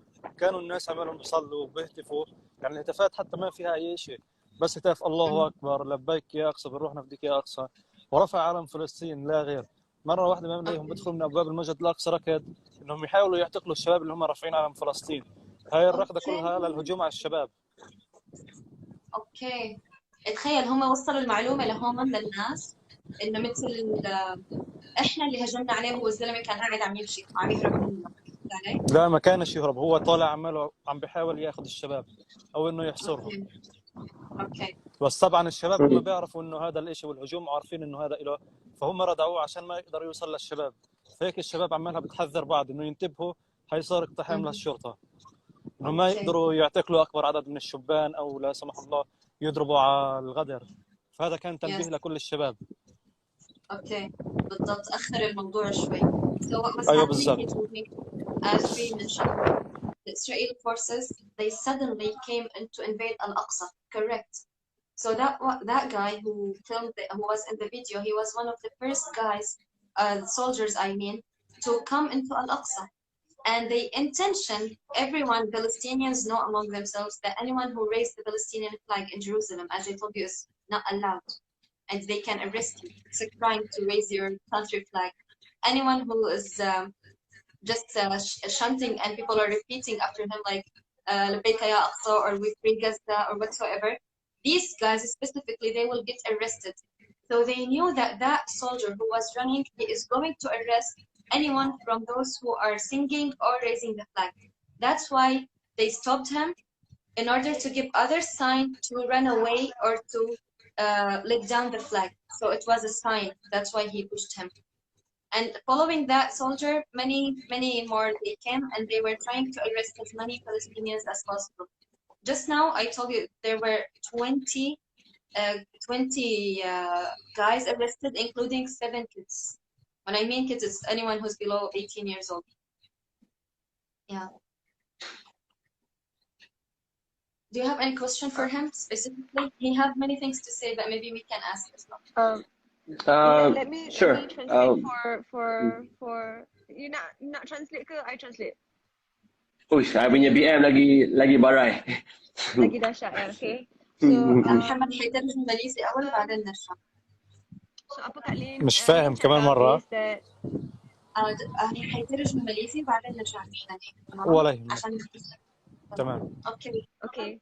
So apa Lin cerita tadi, so cerita dia daripada brother ni sekarang kat Palestin, dia kata bila diorang dapat news tentang ceasefire tu, diorang rasa itu adalah satu kejayaan. Diorang dapat benda tu, news tu pada pukul 2 pagi. Dari pukul 2 pagi lagi, bila semua orang tahu pasal benda tu, ramai orang dah keluar kat rumah dah celebrate, dah takbir, dah solat sujud 2 rakaat, you know.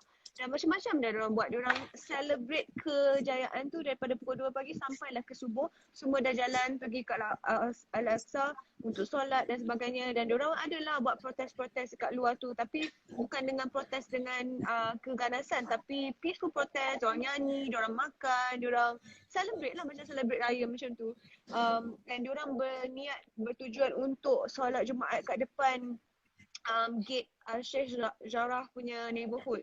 Tapi diorang tak dapat lakukan tu sebab diorang dah kena attack dah dengan Palestinian Israeli soldiers.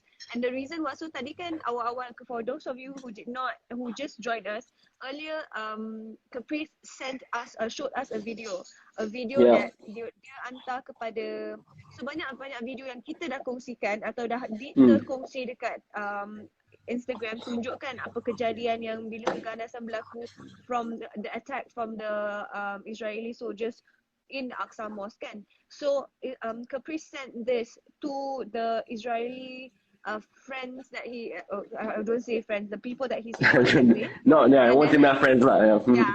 So people that he is in contact with.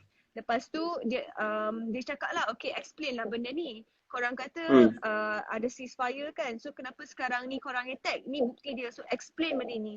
Dan diorang reply benda tu, diorang cakap okay, this looks bad, nampak teruk sangat benda ni, tapi korang kena faham polis ni adalah untuk menjaga keselamatan. Dan diorang attack sebab diorang polis-polis ni diserang oleh orang-orang Palestin. Tu pasal video tu diorang bagi ke Pris satu video ni. Ada satu military officer seorang-seorang pakai uniform, dia duk lari seorang-seorang macam kononnya takut sangat lah tu. Dia macam ketakutan sangat. So benda tu kelakar sangat. Tunjuk ke video tu. So just to let you guys know, betul Caprice memang suka bash artis-artis Israel. So kita memang tak malu, kita belasah je diorang. And then diorang tunjuk kerpis video ni dah. Dia kata benda ni berlaku sebab there's a group of, bukan semua, but there's a group of people yang tengah protes. Biasa orang akan protes. Tapi macam biasa bila orang protes dekat sana, polis akan ambil, askar akan ambil tindakan keras. So this is the video that they share lah.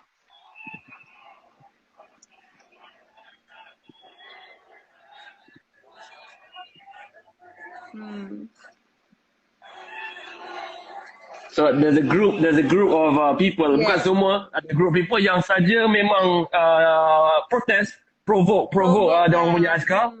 So askar diorang ambil tindakan keras. So itulah diorang, ni lah apa yang Kepi kata, benda ni tak akan ke mana bila satu pihak cakap macam ni, satu pihak cakap macam ni, satu pihak cakap macam ni. So dalam, diorang memang ada jam Kepi, bukan tentang ni saja. Kita tengah fikir kempen apa sesuai untuk Israel, untuk ubah cara dia orang. So tu yang Kepis, kalau Kepis call dia sekarang, dia akan jawab. Kalau Kepis WhatsApp DM dia sekarang, dia akan jawab. And this is not just one artist Israeli. There's a lot of Israeli artist sekarang yang rajin sembang dengan Kepis melalui DM. Alright, so I continue dengan ni. So just now I tanya this brother kita yang kat Palestin lah, apa yang jadi, tahu tak pasal kisah tu? So what really happened? Because so far kita belum dapat lagi apa-apa clarity daripada government or official announcement kat sana. So brother ni cakap apa yang berlaku adalah pasal kat sana, seperti ramai tahu, kita tak boleh, diorang tak boleh angkat pun flag Palestin ataupun sebut macam diorang kan nanti akan canting kan, akan cakap macam okay, selamatlah Al-Aqsa macam tu, ataupun free Palestin macam tu. So orang-orang askar ni diorang akan ambil itu sebagai sebab untuk arrest orang-orang tu. So diorang kata, brother ni kata tadi, ada satu orang tengah memegang flag, jadi dia nampak satu police officer or askar tu nak datang masuk, nak arrest. Jadi apa yang lain-lain buat adalah diorang tahan lelaki tu ataupun stop lah, do whatever it takes untuk stop askar tadi tu supaya yang lain-lain tu boleh larikan diri.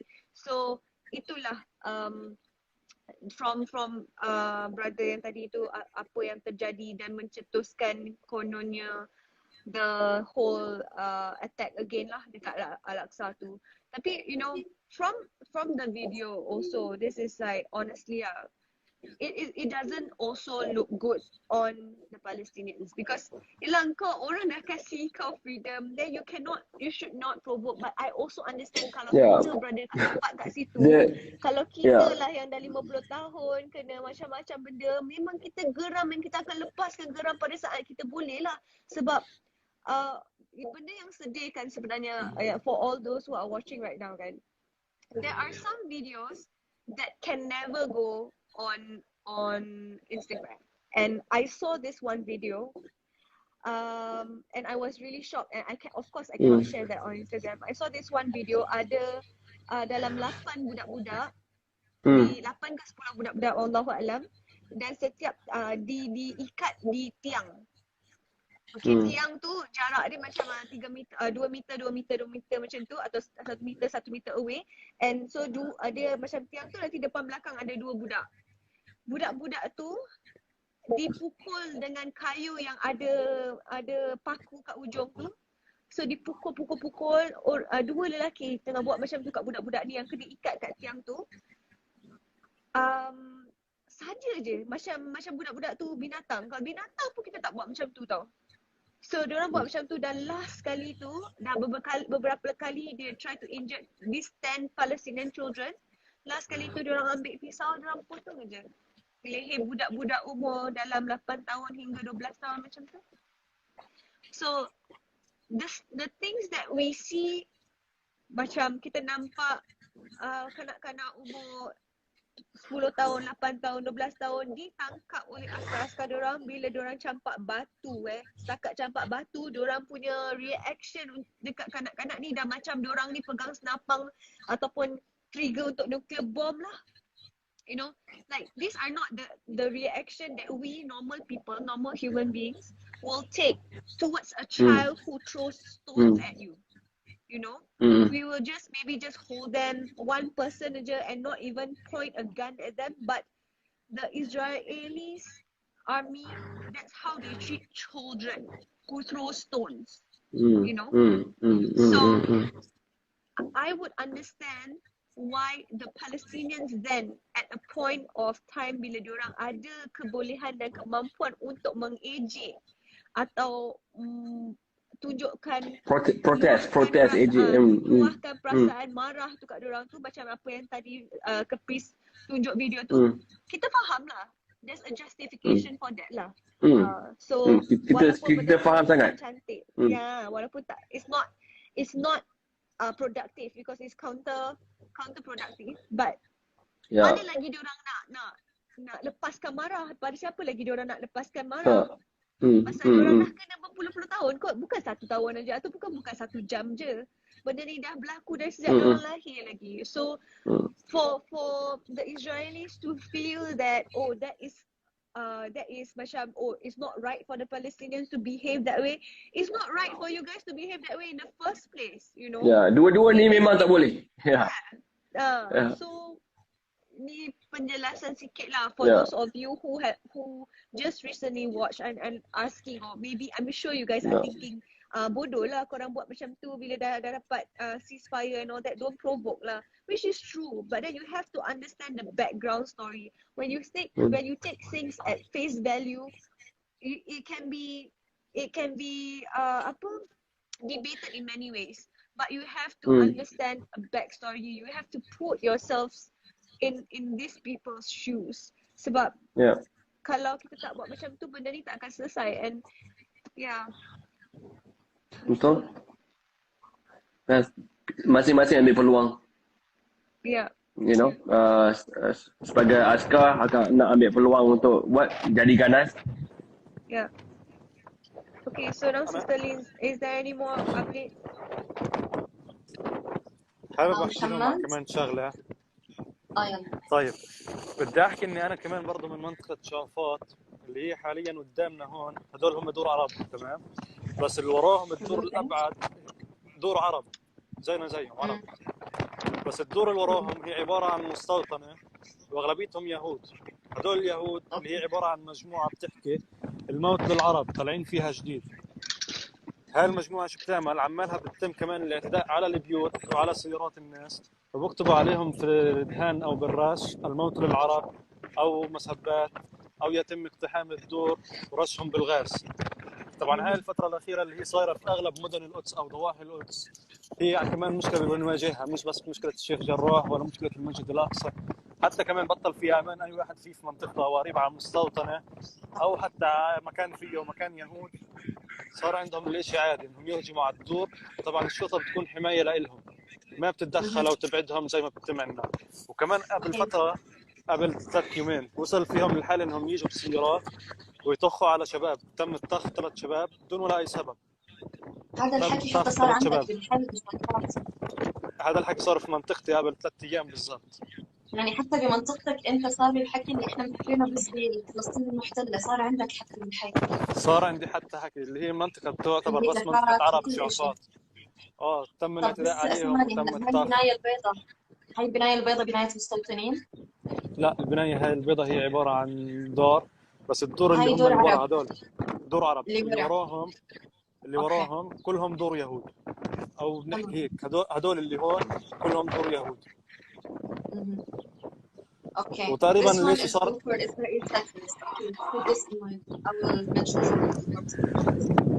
طيب في شيء قلت لي انت اول شيء اعتداء على الشباب في السيارات والهجوم على البيوت، حتى البيوت هجموا عليها يعني. مزبوط، حتى كل وقاحة صارت. الشرطة بس مجرد حماية لإلهم. اوكي. الموت للعرب اللي هي مجموعة صار بيطلع فيها الكل، جميع المستوطنين اللي بيكرهوا العرب عمالهم بيعملوا هذا الشيء وبينفذوه. هلا يفترض انها شعفات صايره بالجزء الشرقي ولا الغربي لفلسطين؟ الجزء الشرقي. بالشرقي. يعني يفترض اسمها تابعه للسوق. يفترض. تمام. Okay, so he is from a city called Shafat. I was trying to find the name in English. So this city basically is including Arab, Palestinian citizens and settlers. The homes we can see now, it's all for Palestinian citizens. When he zoomed in, behind this, it's for settlers. During the attacks of Sheikh Jarrah and Al-Aqsa in Ramadan, there was like a trend between Israeli and settlers. They keep on chanting death to Arabs. That's literally what they say loudly and proudly. In his own city, what happened is like that. They were trying to invade the homes, to throw gas bombs into the homes to kill Arabs, to kill Palestinians. And even if you are walking in your car and they know you are Palestinian, they might shoot you in the head with a live gun. And it happened. They were threatening the Palestinian guys. And what happened also, they were trying to kiss them and make them afraid. They were going to the cars in the streets. Like if I'm parked, I parked my car. I want to go to my job the next morning. I can find it written this to Arab, only Israel, Shamtula, anything in this context. So, but he is telling me that we don't feel safe living there, even if there was a ceasing fire or the police promised us to do whatsoever, because the police is protecting the settlers and actually encouraging them to do such things. They don't have count them accountability for that. They don't take them, and it's not counted as a crime. That's what Palestinians have been calling for since so long. So, as I told you, Jerusalem is in east and west side. This city is supposed to be under the Palestinian Authority, but still we have illegal settlements, illegal settlers, illegal Israeli forces and army and police coming over, trying to take control of the city. So all these Israeli living there, actually they're illegal to be there. It's illegal settlements, okay? And me, as I'm living in my country under my government authority, I'm not feeling safe in my home. I feel threatened every single day. Yeah, that's it for now. That's what he was mentioning. وطبعا زي ما بتعرفوا احنا كمان اذا احنا هذا بيطلع فينا بطوخه او مثلا يطعن بتم حبسه لا سمح الله، اذا ما استشهد بتم الحبس بتاعه مؤبد. اما في حال احنا نعتدي عليهم او نحكي للشرطه بتم بس حبسهم يوم يومين ثلاثه، وثالث يوم رابع يوم بتلاقيهم طالعين بسبه انهم مختلين عقليا او انهم مريضين نفسيا. ببقاش بالقصد، هاي الحجه تبعتهم دائما بتكون. Okay. So he was telling that if we Palestinian actually did the same action or any small action, like he's using gun, or even if he's having gun, even if he doesn't use it, or he's like shouting this to Israelis or whatsoever, they will be taken to the prison for a lifetime. It's like life imprisonment. Okay. Tapi kalau Israeli yang buat macam tu, dia only masuk for prison 2-3 hari lah macam ni. Lepas tu dia boleh keluar, and they will be saying that he has a mental illness, is not feeling good, he has some psychological trauma. Tapi kalau orang Palestin yang buat macam ni, tetap dia terrorist. وطبعا زي ما انت شايفه غاد بتم رفع علم اسرائيل على احد البنايات. بالطبع اذا احنا هون بنرفع علم فلسطين بيقتحموا الدار كلها لحتى ينزلوا العلم، بس عندهم ما بيحكوا ولا اي شيء. هاي احد البنايات اللي هي من احد المستوطنه رافعين علم اسرائيل. This is one of the illegal settlements. They are raising Israeli flag, and we remember that it's unallowed for Palestinian and Jews to raise Palestinian flag. If they did so, they will come into your home, police, they will take off any flags, and they will just go away. You might be arrested as well. Oh my goodness. So it's unfair and just whole means action. So yang tadi Badin cakap, dia kata okay, so this is one of the macam neighborhood dekat Palestin yang sebenarnya untuk is near Jerusalem, so memang untuk orang Palestin. Tapi ramai orang settlers Yahudi dah illegally ambil tempat-tempat dekat belakang tu. Tadi dia tunjuk nampakkan flag tu kan. Tu kawasan tu is kawasan illegal. Diorang tak sepatutnya pun ada berada kat situ. Sebab dia punya law yang dah keluarkan tu macam orang Palestin ada kawasan diorang, tapi diorang orang-orang Israel ni akan keliling. So dah memang ada line border untuk mana yang hak Palestin, mana yang hak diorang. Tapi itu pun diorang illegally ambil kawasan-kawasan dekat situ and build a settlement. So tadi brother dia cakap dekat kawasan dia tu, dekat daerah dia tu, kat situ orang-orang settlers ni akan datang masuk pecah rumah orang-orang Palestin dan cuba bunuh atau cuba campak bom dan sebagainya lah. Buat apa-apa yang akan buat orang Palestin rasa tertekan ataupun dibunuh atau diganggu lah dekat situ. Dan benda ni digalakkan dan dialu-alukan oleh polis-polis yang berada di situ. So diorang akan ramai-ramai dekat situ sebut macam diorang punya chanting kan, diorang akan cakap death to Arabs, death to Arabs. Dan ini adalah benda yang sangat popular untuk orang-orang Israel. Sedangkan orang-orang Palestin tak pernah sebut benda-benda macam tu. Tak pernah cakap macam matilah kau orang Israel. Tak ada. Kalau setakat pegang flag Palestin pun dah diorang boleh pergi arrested, apa lagi kalau nak cakap benda-benda macam tu. Tapi selalunya orang Palestin diorang akan sebut Allahu Akbar ataupun Free Palestine, benda-benda yang baik-baik lah, bukan benda-benda yang intending to hurt or injure an Israeli.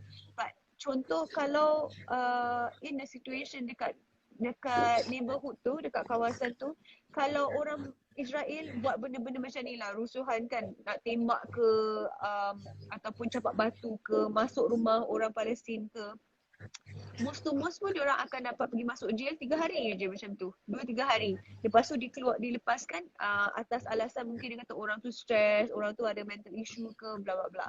Tapi kalau sekiranya orang Palestin buat sedikit aja setakat campak batu untuk self defense, benda tu dah macam crime yang diorang boleh dipenjarakan seumur hidup. Dan benda ni berlaku kepada banyak budak-budak ataupun remaja-remaja Palestin hanya kerana diorang defend diri diorang ataupun diorang bawa the Palestinian flag or just try to fight for themselves. They have been put in prison. Tu pasal banyak, kalau kita nampak banyak video-video yang remaja-remaja, especially lelaki Palestin ni keluar daripada prison, lepas tu peluk mak bapak diorang kan. So these are the instances kenapa diorang dimasukkan ke dalam jail.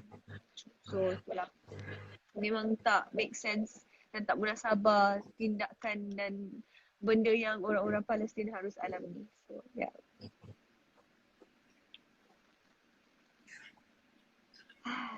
Thank you. I understand what you say, but I cannot say it. في عندهم ما يسرى بدهم يسألوها. Do you have any questions you want to ask it for Muhammad? Anything? For now, wallahi, I'm speechless. It's just, I don't know what question will benefit anyone at this point. How are you, Mr. Kat?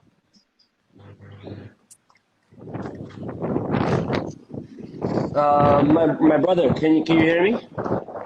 Muhammad, Yes. بسمع. I'm just I wonder how old are you right now? ايش بحكي؟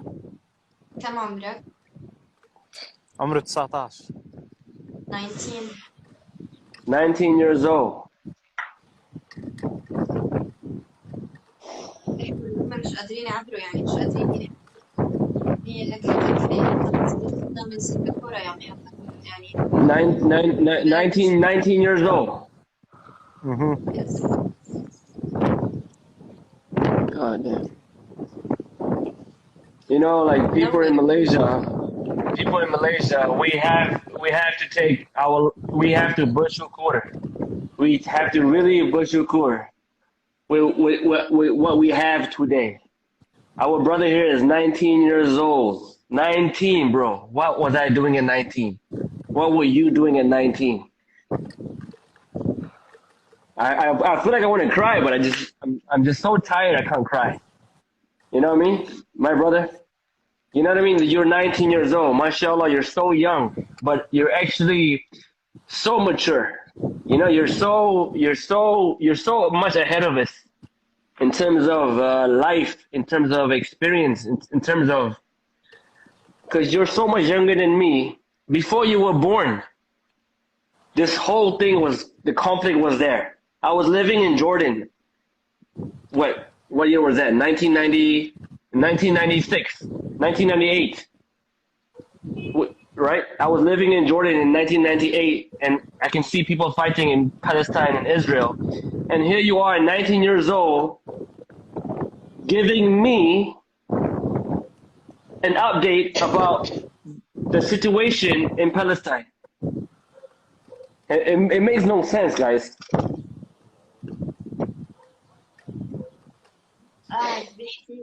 No, it doesn't make sense. You know what I mean? You're 19 years old. You should be living life. You should be studying. You should be working. You should be having a dream. Not this. Not doing this. That's for sure. You know, when I was 19, I was having fun, right? We have dreams. But here you're 19 years old. You're giving a guy from Malaysia an update about what's going on. You know what I mean? It doesn't make sense. Or maybe it doesn't make sense, you know? Brother, what does he, if he was given a chance, what would he like to become? Okay. Oh my goodness. Sure. I will translate first before continuing his take. تمام، Mr. بدك Kat, تترجمي لي thanks شو for حكوا؟ the emotions. Thank you for this emotions. We believe it's very true. You are being a very true and open-hearted with us, and you're having millions of followers who listen to you and who follow every single word you are saying. And you're being an idol for them. You are doing what is actually. We do Sorry, I'm respect sorry. that. You know, Don't I'm be so sorry. sorry, We brother. really respect that. You know. I will tell him what you have said. He really wants to know. عادي بحكي لك انه هو اكيد اكبر مننا كلياتنا هلا موجودين باللايف. انه قبل ما حتى انا وانت لانه احنا عمرنا قريب من بعض نكون موجودين. كان عايش بالاردن قبل ما نخلق. بالاردن كان بيشوف اخبار الصراعات اللي بين فلسطين واسرائيل. فبقول لك انه انت شخص كثير بالنسبه لعمرك ناضج وبتعرف تفكر وقاعد عم تعطي الناس الماليزي اللي عندهم حياه وعندهم كل الوسائل الرفاهيه ليحققوا طموحاتهم واحلامهم، عم تعطيهم تحليلات عن الاخبار اللي عم تصير. هم كثير شاعرين انه ما في منهم فايده وانه حياتهم كثير ما تقارن اصلا بحياه الفلسطينيين اللي عايشين بالاستبداد. هو فخور فيك وبنفس الوقت مستحي من حاله. وانا بوجه رساله لكل الناس انه انت عمرك 19 سنه، ايش كنت قاعد بتعمل غير انك بتضحك تاخذ فلوس من اهلك وبتفكر ايش بدك تعمل او تدرس وشو حلمك وطموحك بالحياه. بينما انت مضطر انك تكون بهيك وضع وهيك ومع هيك شجاع وقاعد عم تحكي وعم تدافع عن بلدك. هذا كان مختصر كل كلامه وما قدر الا انه يبكي، يعني كثير متاثر بالموضوع صراحه. واجا كمان سؤال ثاني انه لو هلا انت كنت بتنعطي الفرصه تختار حياه ثانيه او ظرف ثاني تكون فيه، ايش هو حلمك او طموحك اللي انت بتحبه؟ طيب تمام. بالنسبة لطموحي وحلمي بالأصل هو كان إني أكون صحفي من أنا صغير، حلمي فيه. تمام. فإنه هاي الفرصة تبعت الاحتلال. صحفي. إنك تكون صحفي، وإني أكون أصور الأشياء اللي بتصير في بلادنا من ناحية الإجرام الاحتلال بيعملها، أو مثلا المستوطنين اللي بيعملوها، أو العنصرية الموجودة كلها في بلادنا. مثلا بيميزوا هذا عن هذا بيختلف. كيف إحنا لما نشتغل عندهم بخلونا عبيد عندهم، بينما اليهود لما بيشتغل بتلاقي بيرتاحوا أقل من راحة. كل شيء موفر لهم من ناحية المواصلات، أكل. أما إحنا بالعكس من ذلك عمالهم بذلونا. وهلا اغلب الاوقات العمالها بتصير عمالهم حتى بيعتدوا على اللي بيشتغلوا عندهم، او العاملين عند اليهود عمالهم بيعتدوا عليهم. فانه بطل امان. انا هلا طموحي اني اعيش في بلد محرر، اعيش براحتي، ما نضلنا خايفين منهم. او مثلا تكوني ماشي بالشارع تخلي تفكيرك انه هي هلا بيجي مستوطن مثلا لا سمح الله يغدرك، او مثلا يتقاتلوا عليك مجموعه مستوطنين وانت لحالك. فانه اغلب تفكيرنا هلا حاليا هيك. تمام. He was saying since he was raised in Palestine, his dream was to become a journalist so he can tell the world how their real life is. And what he is doing now is actually one of his ambitions, because he wants to show the world what Israel is doing to them as a Palestinian citizens. So he got the chance to do that, and he will keep on doing. And he mentioned one more thing: if you were in Israel working with the Israeli government or working in the occupied Palestine, they will give you money for like transportation fees. You will be having a very high good salary. You are in Palestine, everything will be hard. You will get less money than them. So that's why most Palestinians, they prefer to work for their own self, freelancing that. And despite that, working there gives them a lot more money, but not all of them accept this because it's very hard employment. This is number one. Number two, what he also wished for is to live in a free country. He wants his country to be free so he can live a normal life, not feeling threatened every time he wants to walk the streets, that someone might attack him or he might be killed at any moment, or he might go back home, someone of his family members is murdered. That's what he is actually wishing for, to live in a free, liberated country, which is Palestine. Not to feel afraid every single moment.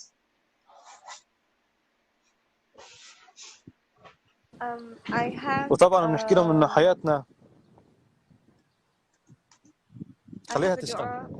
I have a message for this brother. I hope that you can translate it for him. I pray that Allah will always give him strength, will grant his wishes, will keep him strong through whatever he's going through. May he become an amazing journalist in his own right.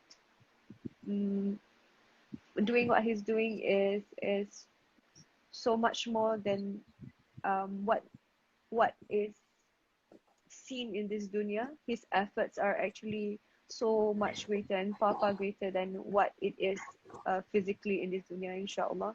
And I hope that one day he can live to see a free Palestine, inshallah. And if he doesn't, the afterlife is so much greater. Inshallah. I can only wish to be where he is. كانت عم تقول لك أول شيء إنه إن شاء الله على طول الله يمدك بالقوة والصبر والقوة كلمة بتعمل اللي أنت بتعمله. إنه هلا اللي أنت قاعد بتسويه أصلا هذا شغل عمل الصحافة ومن أصعب الأعمال اللي هلا قاعد عم تعملها. لكن من بلدك غير إنه أقسم بالله أنا كمان حيبكوني نسيت كلامها. كانت بتحكي إن شاء الله بتوصل وبتصير صحفي مهم جدا وبتحقق طموحك اللي بدك إياه، وإذا أنت ما عشنا إحنا وشفنا فلسطين محررة، إن شاء الله عوضنا بالجنة بيكون أكثر وأكثر، بنكون إحنا جزء من هذا التحرير. إن شاء الله. اشتغلنا فيه وعملنا اللي بنقدر عليه فيه، وإذا في شغلة واحدة اللي هلا تتمناها إنها فقط تكون محلة لأجل إنه أنت الإشي اللي هلا عم تعمله بيسوى الدنيا وما فيها، بيسوى كل الدنيا واللي عليها هلا الجهاد والصبر والرباط اللي أنتوا قاعدين عم تعملوه. فهي عن جد تتمنى انه يصح لها هيك فرصه اصلا انها تكون من سكان القدس او غزه، حتى حكت لي اياها قبل، لتقدر توصل صوت هدول الناس او تكون معهم بهي الارض المباركه. هذا كان دعائها وامنيتها لها بصراحه. ان شاء الله كلنا بنجتمع بفلسطين وهي محرره. امين يا رب. طبعا حتى الحلم تاعي اللي انا بدي اياه،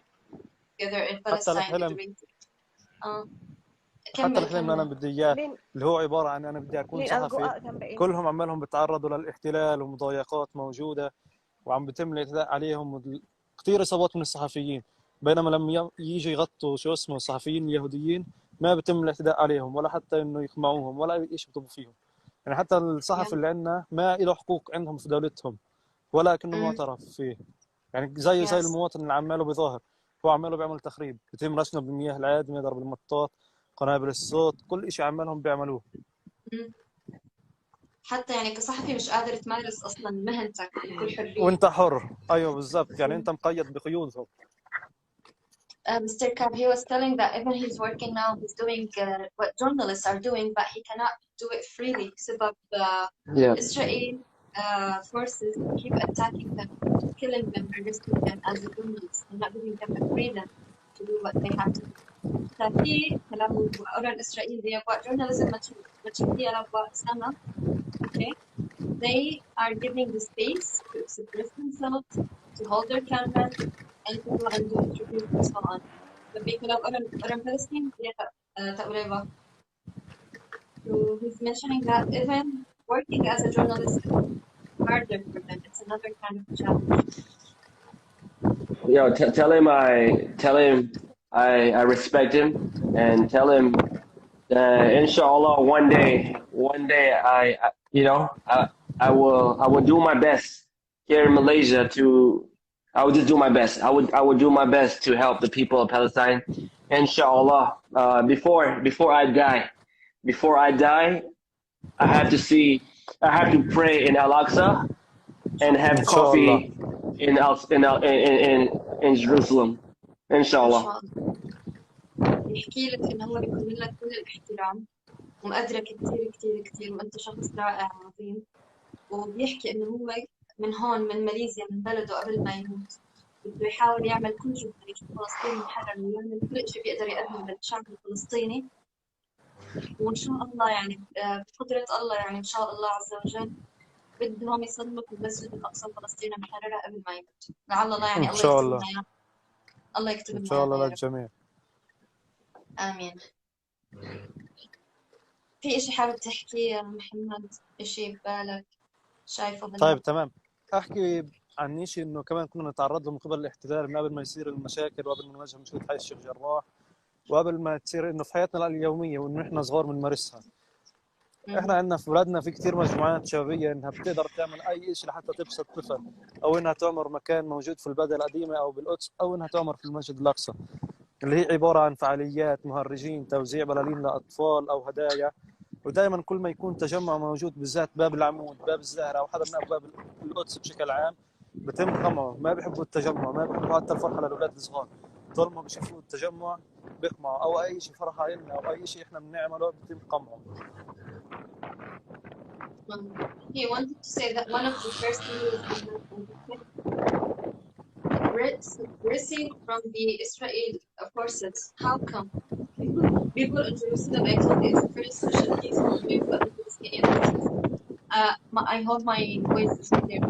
So, if we want to celebrate in Raya or any kind of celebration in the streets, having the clown, having games outdoor, Israeli forces will just come and suppress this. They will attack them because they don't want people to gather and celebrate, especially in Jerusalem. I would answer a very important question. Why Jerusalem and why they are doing this? Because they want to force Palestinian people to feel so afraid, so threatened, and lead them to go outside of Jerusalem in any way, directly, indirectly. So they're actually trying to annoy people on a daily basis in everything in their daily life, any aspect of their life, just in order to ask them, please leave. You won't be able to live here. But Palestinians keep resisting, and they know why the Israeli forces are doing this. That's why they keep on staying there, doing their best, despite that it's very hard situation for them in a daily life. So he mentioned that as a kid he used to actually feel, he get used to it, but he used to watch such attacks since a very young age. My prayers are always with you, my brother. Malaysia will always be behind you. يحكي دعواتهم دائما معكم، ماليزيا دائما مع فلسطين، هم فعليا معنا.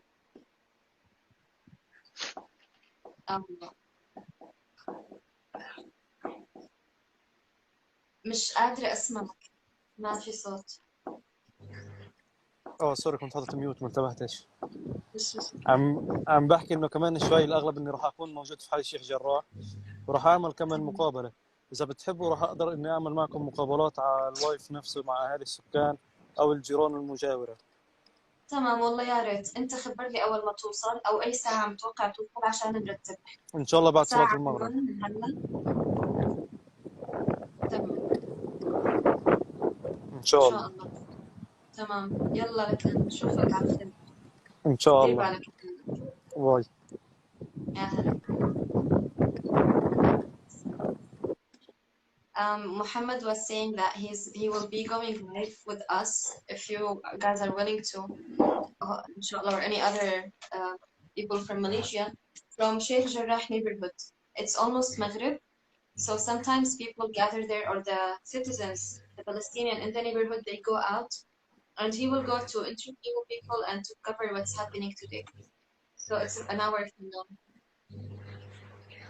Do you have someone else to add? My friend was actually asking me from Turkey. Let's add him for now. And please, Mr. Ilfa, if you feel tired at any time, just let me know. We're gonna be having this Okay. frequently. Okay. Okay. Hello, Anas. So Anas is from Turkey. He's IA alumni student. Dia boleh cakap bahasa English, bahasa Arab, bahasa Turki juga. Anas was actually so activist in this live sessions from Turkey with many Turkish influencers. So maybe we could hear from him about the Turkey society and community and the street, how really they are supporting Palestine this time. First of all, saya cakap bahasa Melayu tapi tak ada bagus. Saya menghormati awak. I really respect the work that you do. I mean, as she has said, I have been in Malaysia for many years, and I'm like our heart in always in with Malaysians as well, and we really respect on how the whole Malaysians are, you know, reflecting to the Palestinian issue. We respect that a lot, and imagine if all countries all around the world have 10% maybe what Malaysians have, it will make really big change, really big change. From our perspective, like we are very near to the Middle East, so we were following the issues, the events from very. I'm sorry, I just came after very emotional, you know, time I was watching, and this is what we want to make people feel, that really we need to feel what Palestinians having and feeling, and as Turkey, we have tried, like as people, as government, as you know, member of parliament, actors, and all, they were supporting 100%, you know, Palestine, and I can say the whole world shaked for Palestine, and Turkey was one of them. And we can see yesterday's the ceasefire is the starting of the victory. It's not the victory for all, it's like forever, but it's the starting of victory. If I might take the other side of how people are feeling there, that I'm following some Israelis movie like.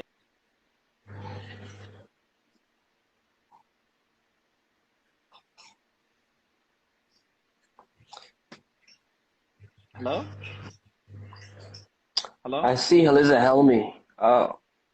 Guys, I want to make a move real quick. Thank you so much for having me. Nice meeting you, sir. Inshallah, we'll keep in touch.